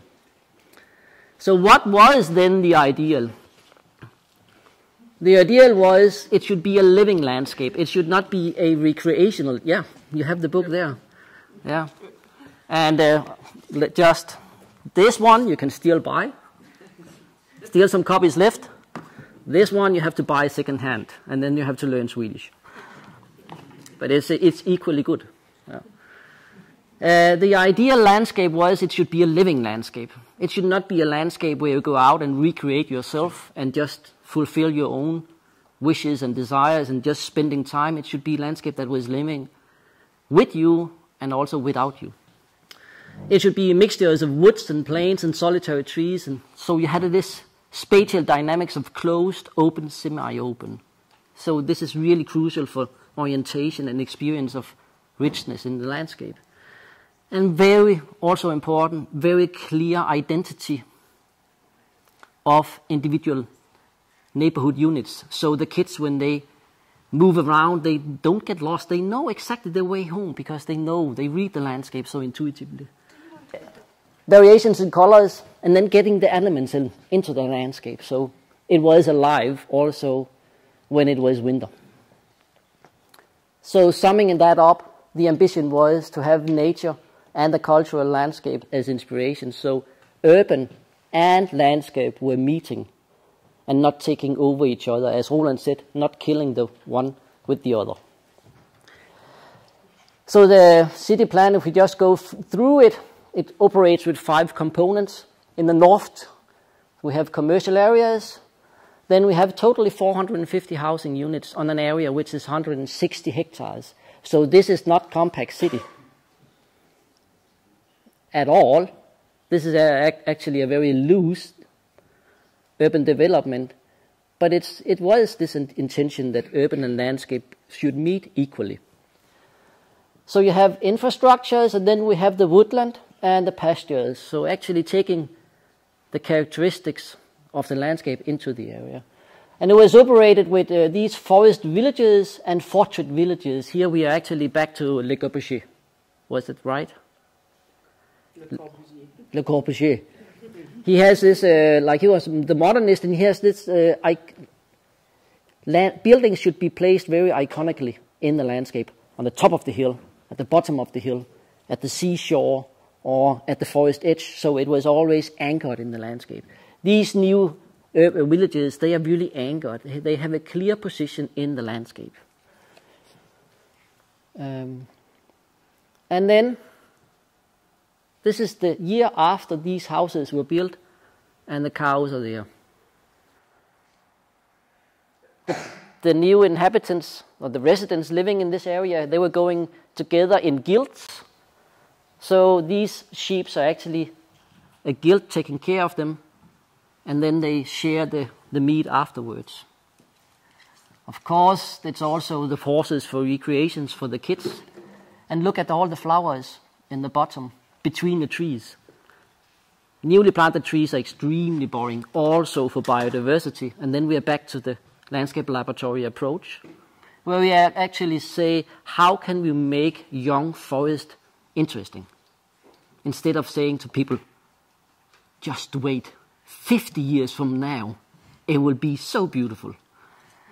So here it was actually replacing the traditional mechanical weeding and like supporting the trees establishment by keeping other vegetation away, replacing that with ground cover crops that were composed, so they're competing less with the trees compared to weeds, and then they were just making a blanket of flowers on 30 hectares. So the first year it was Passalia, so it was an ocean, 30 hectares of blue around the houses.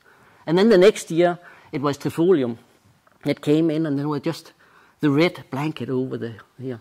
And then the third year Lotus came in as the long-lived, and it turned yellow. And this was a starting point really to get people that moved into this area here interested in the landscape they've lived in. What are the species? Can we use that? Because our garden is also quite dead looking. So we actually did here. So the approach here was actually, if we go back to architecture, and many of you are interested, flipping the approach from being purely biological technical to be experiential biological technical. The area was developed in stages. So first, this one was built up, then second here, and third here. And that was also inspiring 3 very different models of afforestation. And I will only show you one of them. The others you can read in the book. But in the middle here,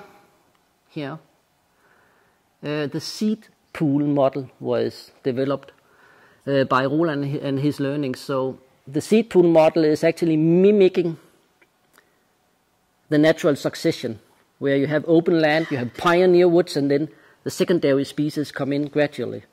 So all the gray here, the matrix in the planting, is monocultures of pioneers, either monoculture of birch or larix or oak. And then the fresh green, the dark green, are seed pool plantings with a diversity of climax species. So that could be Ficus sylvatica, Carpinus betulus, and so on and so on. That over time, when they start to be mature and produce seeds, they would start a second step of invasion into the area and start to develop the areas. And the light green are similar seed pools, but they are light-demanding forest edge species that also would start to disperse into the area. So as designers, you actually say, we accelerate succession, so we introduce the pioneer species, and punctually we introduce the climax species, but we leave the rest of the design to nature. And here we have the Betulus pioneer species just planted in 2002. In 2006, you can see it's starting to rise in the landscape, close. In 2010, it's the same area we're in here, it's just following time. We have a forest environment, and you can see the garden escapers have come out and the grasses are there, so now it's a lush system. But it's also visually open, because the pioneer species are up here with the canopy. They need the light, so they lift up the canopy. And here we are, Roland and I, searching for some species we actually planted out together with the residents, and also monitoring. And now the shift come 10 years further. Now the seed pools have started to disperse into the area, and the understory is starting to develop below this light-giving canopy here of the birches. So now we get a much more lush, wild character, or forest character, or nature character. And if we step into the seed pools, they are small. They have become small islands of wilderness or even jungle character. And even these have been enriched. So here you have the ferns, and the woodland herb species have also introduced themselves in here. So moving in this area here, you actually get very open light, and then you can move into areas that are closed by, and so on. So this was the first 20 years here of development in this model here. And then you also pass by these cues to care, I like to call them, or the very clear signal of people are using the areas and they are living here. So this is something that escaped from the garden as well as the plants. And that is one of the key interests right now in Sletten. That is the meeting between private living and public woodland. In Sletten, if we just say it, we have 12.5 kilometers of woodland ecotone, transition between woodland and open areas. And 5.5 kilometers nearly of these ecotones are between public woodland and private gardens and houses. So today, we really have a special case here where we monitor and we encourage the residents to engage in that woodland edge and the woodland next to them, instead of being a no man's land. Like the border, the bottom of the garden is where my interest dissolves, and the edge towards the garden is where the interest of the public forest managers dissolves, then activating them. So we also take a tour de force over time here. Here we have again the Betula or the Cracus area planted. Just notice the small island up here. We will come back to that. Unplanted grassland. So this is in 2002. In 2006 we have rhubarbs. Speaking of rhubarbs, the rhubarbs in the King's Garden, they're really big. But the residents living in this house here, they have started to plant rhubarbs here between the trees because there was still light. They hadn't closed together and there was so much space. So why not? And Karl Ove was really encouraged them, Karl Ove Sørensen. He said, it's your woodland, you live here. You can do this. Then 2010, Hannah Force and we were walking there, and you can still see the rhubarbs. And also the path that was here. We have the path in, or the hole in the hedge, and then the path directly into the area, and the rhubarbs flankering. 2010, we still saw the rhubarbs. They were nice, and now it was part of this lush feeling of the forest. But we could also see the path had become more interesting. Something was behind the corner. And when we moved a bit further,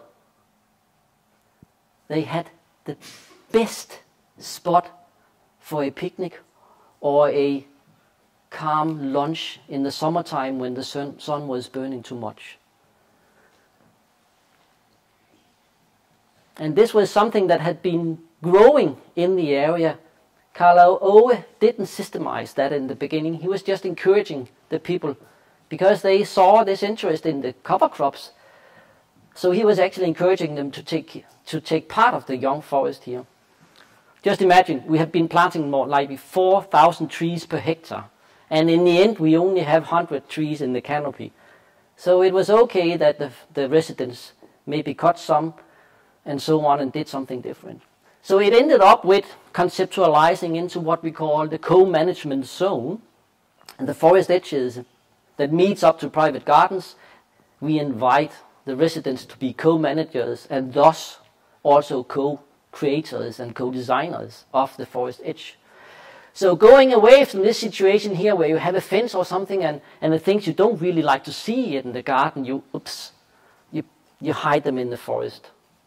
Down to this situation here where you say no direct border between it. This is very nice because the garden character has moved into the forest This is even better because the forest character has also pushed into the garden. For the first 10 years, this was not conceptualized. It was only mouth to mouth that people learned that, oh, we are allowed to do this. But then in 2012, we started really to invite people for inspiration and meetings. We were setting up some frames on text. You're allowed to do this and this and this. And we also had some days where we went out together with them and talked, if you like, used our professional skills and tried to educate the people outside, not inside.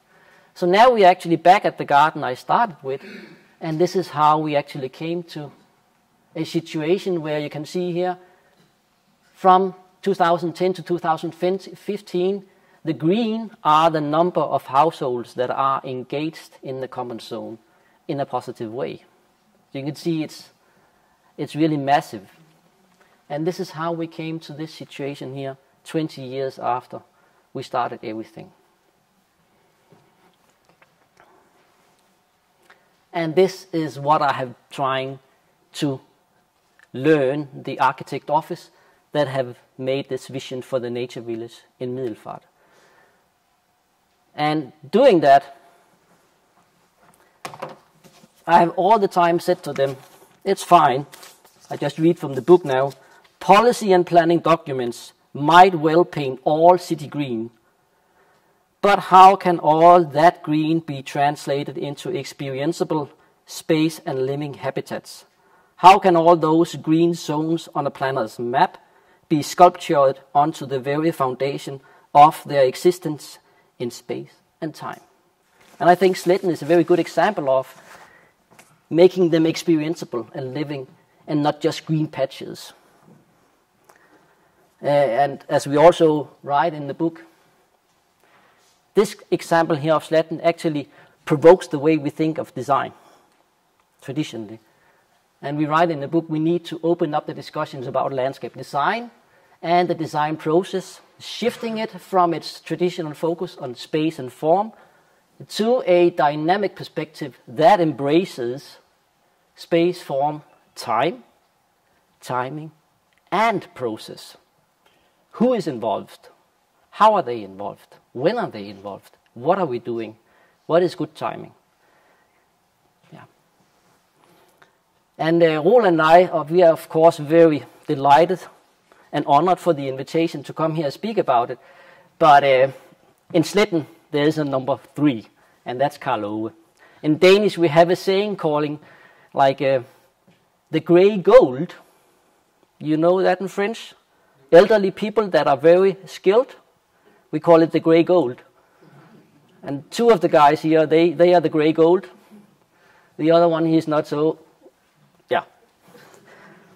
But Karl Ove would have loved to be among us today. Now we move a bit more fast through the remaining projects, because this was again an example of how we work with it. Now we move to Ringkøbing Ko. You can see here it's an area of 80 hectares. Again, a situation where we do urban development on agricultural land. Differently from Sletten, where it was parallel urban development and afforestation in the same period. The situation here in Ringkøbing is differently. It is nature before urban development. And that is because Ringkøbing is on the outskirts of Denmark. This is an area, part of Denmark, where people are moving away. So number of residents is just falling. So how can we attract people to come and live here? We can't compete with Copenhagen and Aarhus. We need to invent a new game. What is it they have little of that we can offer the new residents? Aha, nature. So the idea here is actually to develop nature and then build the new urban district into nature. Again, just summing up, it's the urban fringe directly attached to Ringkøbing, the city here. It's the project area, 80 hectares big. This is the vision, and this is was how it was a few years ago after we established it. Maybe you know this landscape architect office, SLA, Stiel Andersen.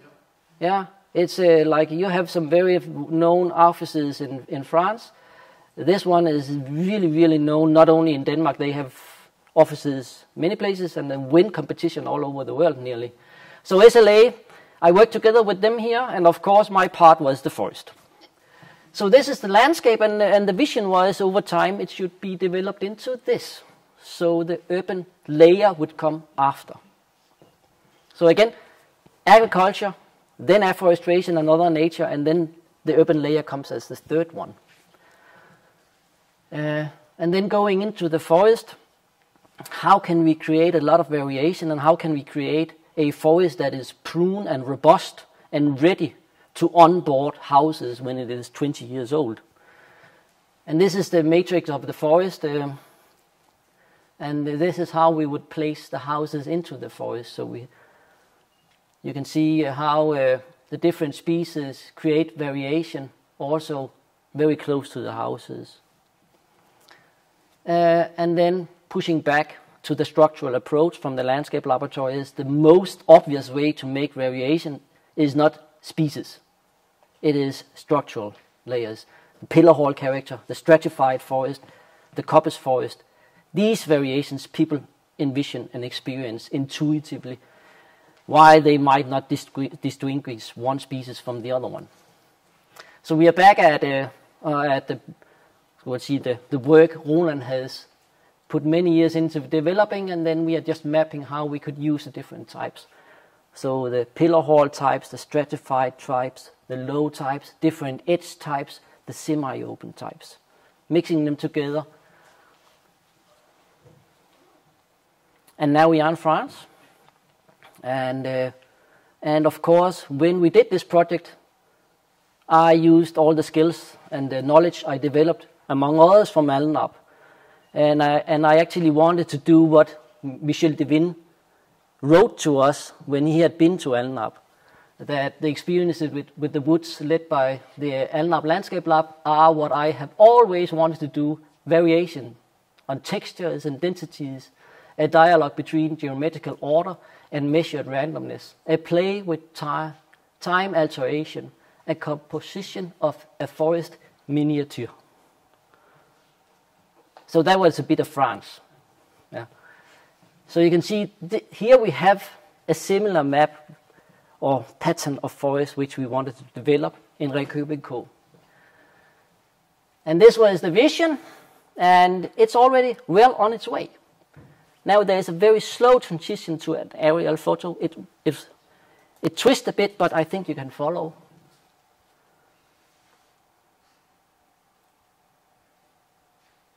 The urban units are starting to be built at the meadow areas facing the coastline and also leaning towards the forest edge. The forest is not opened up for urban development. It will last another 20 years.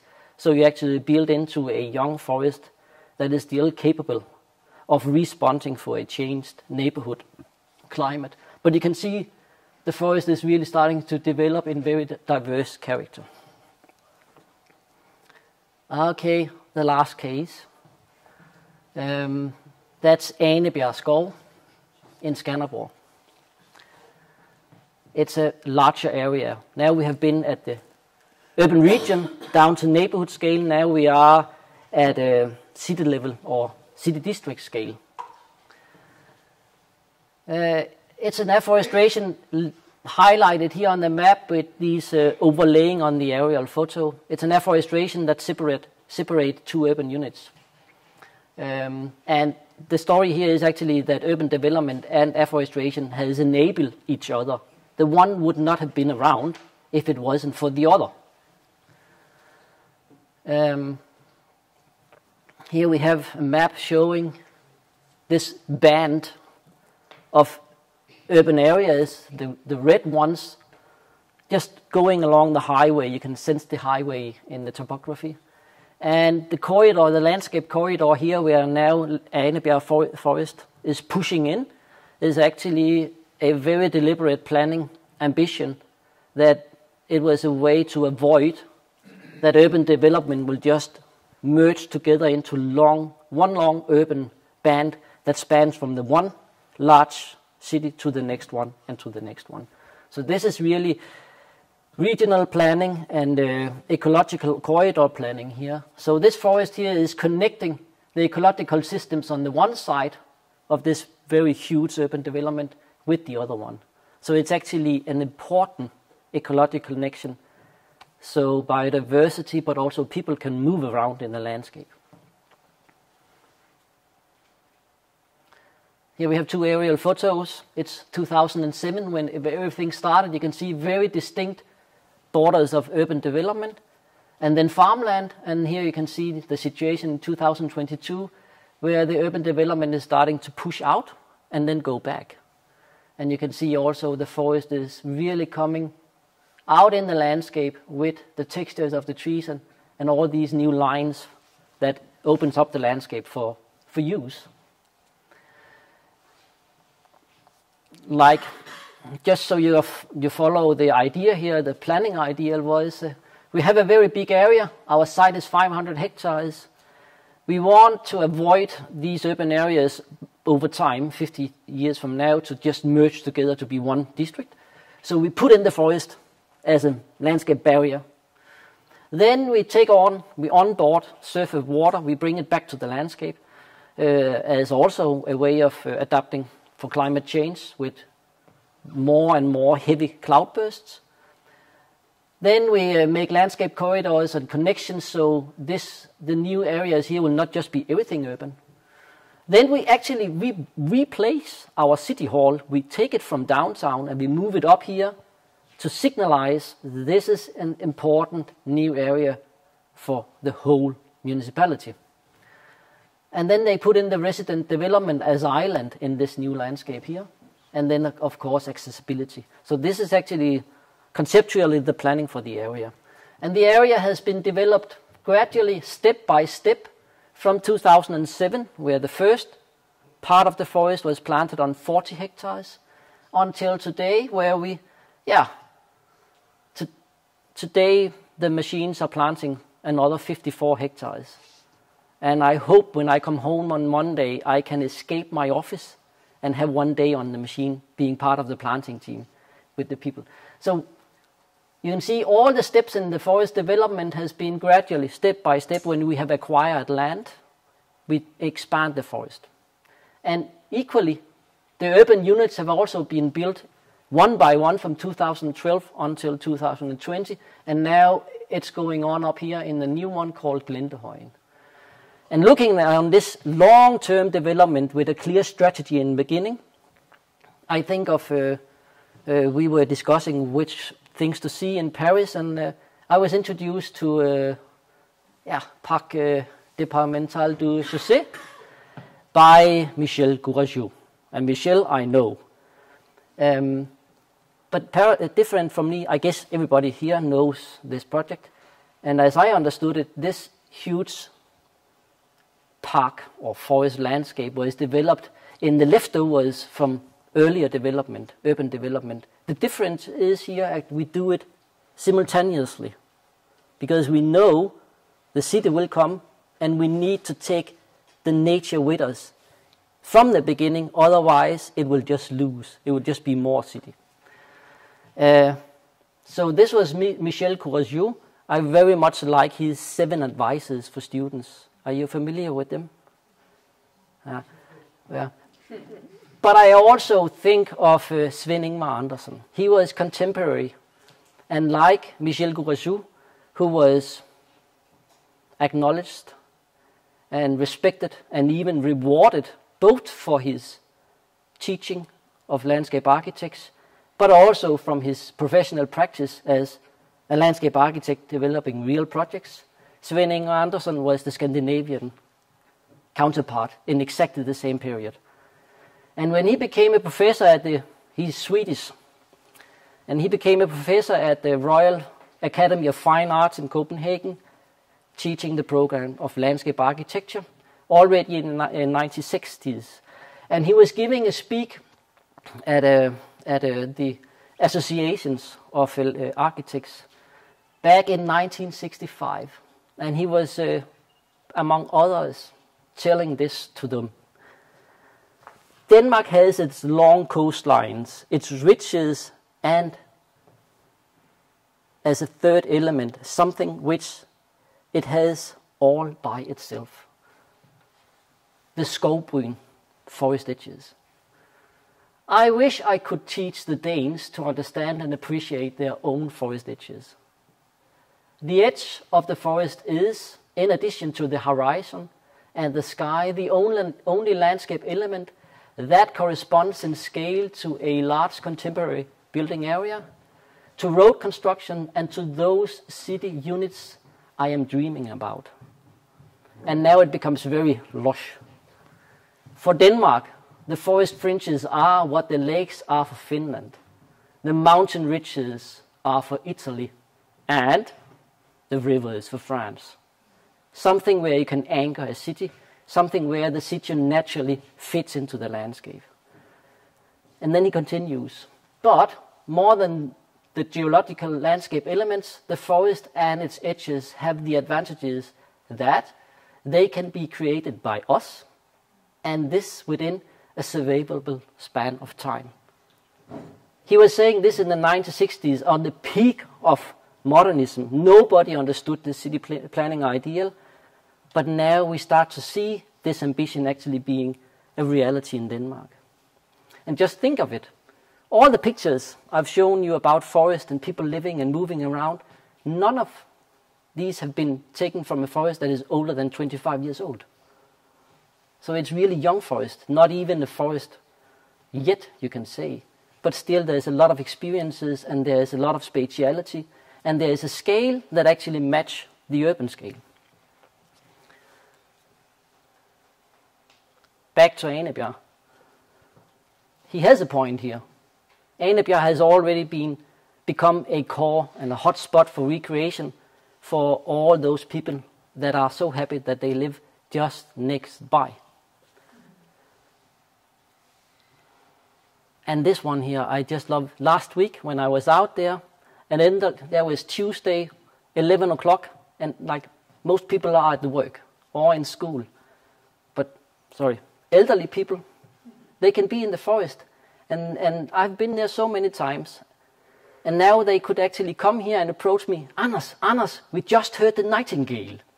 And then, of course, I also had to stop my work, sit down here, and just wait till I also heard the nightingale. 10 years ago, this was farmland. So the really interesting thing here is that nature has arrived, and we have also opened the eyes of the residents living there to observe it and being excited about it. Then I think we have succeeded. Next time, I wonder what they tell me. And this is because we have actually have a big ambition here in Anebjerg. Our afforestation is much, much more than simply planting trees. Planting the trees is the easy part. Mapping all the draining system, mapping historical maps to see how was the water flow on the landscape and how can we bring that back. That is the first part, and everybody loves water. We do, and biodiversity loves water. And the good thing in afforestation is that water is there directly when they do them. It's the first year.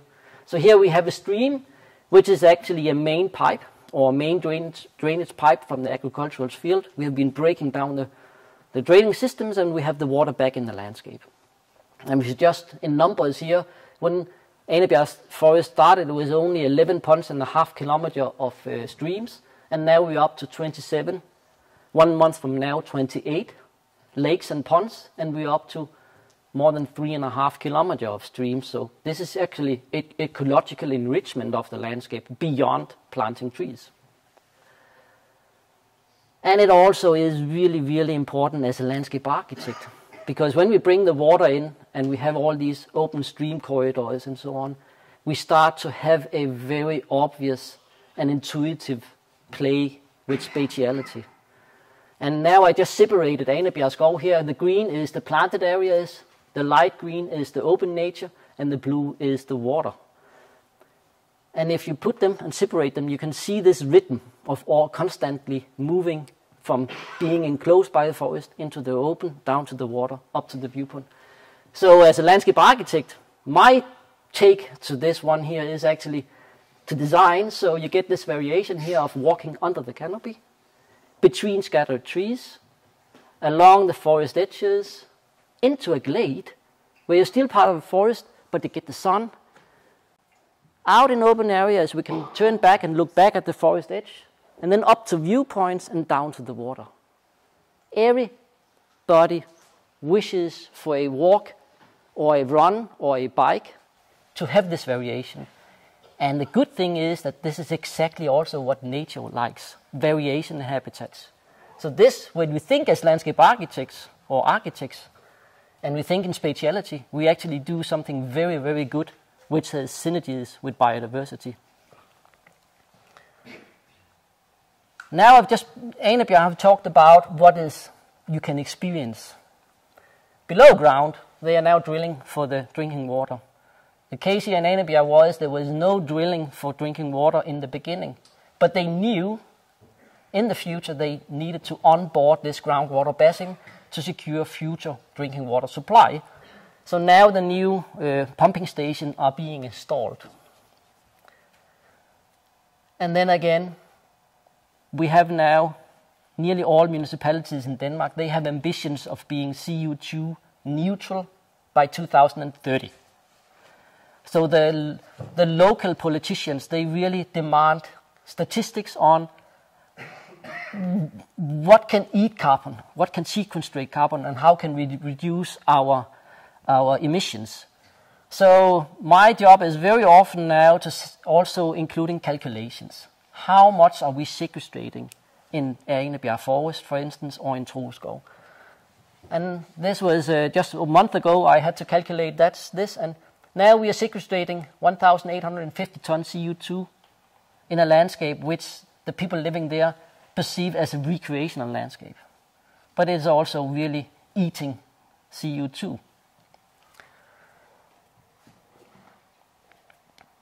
And then it brings me to my conclusions.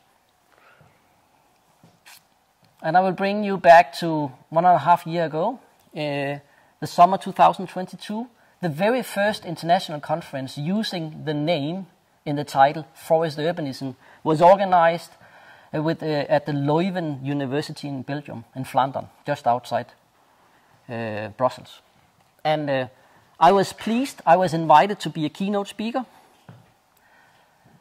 And then when I was there, I was speaking of that the forest edges are starting to become what the rivers are for France. And we use the opportunity that we can create them, and we can create them in a survivable span of time, using a dynamic thinking and onboarding them. The twist here is that many other North European countries, they haven't succeeded. And I believe this is because in Denmark we have found the economical wheels. The groundwater supply companies, they pump money into the actions. And now we have the whole society and private companies also feeding money into afforestation as part of climate change mitigation. So we have some economical drivers that actually support visions, high visions for urban development. And as a spin-off on this conference in Leuven, there was a special issue on the Landscape Architect Journal of JOLA, Journal of Landscape Architecture, among others edited by Sonia Caravel. I was told that she's teaching here. I would really love to meet her. Yeah. But they were collecting papers from that conference explaining how they did. And they ended up using on the front page the term urban forestry. And I believe that was a wise decision, because reading the papers, they are mainly projects that are trying to increase forest cover within existing urban body. And I just took this from the World Bank. Once a city is built, its physical form and land use patterns can be locked in for generations. And that's so true. Just imagine in Paris that you want to double the forest cover. And you want to do something that I've just shown you here. Impossible. Maybe you need to wait 50 years before you get the chance. That's good. But are you breaking down city to make forest? Really good. But the expansion of urban land consumption is expected to add 1.2 million square kilometers of new urban built-up land in the world by 2030. And the projects I've been showing you here is the last part of this sentence here. And with the right visions, if they come and ask for another theme number called forest urbanism, I think some of the projects I've shown you could qualify to that.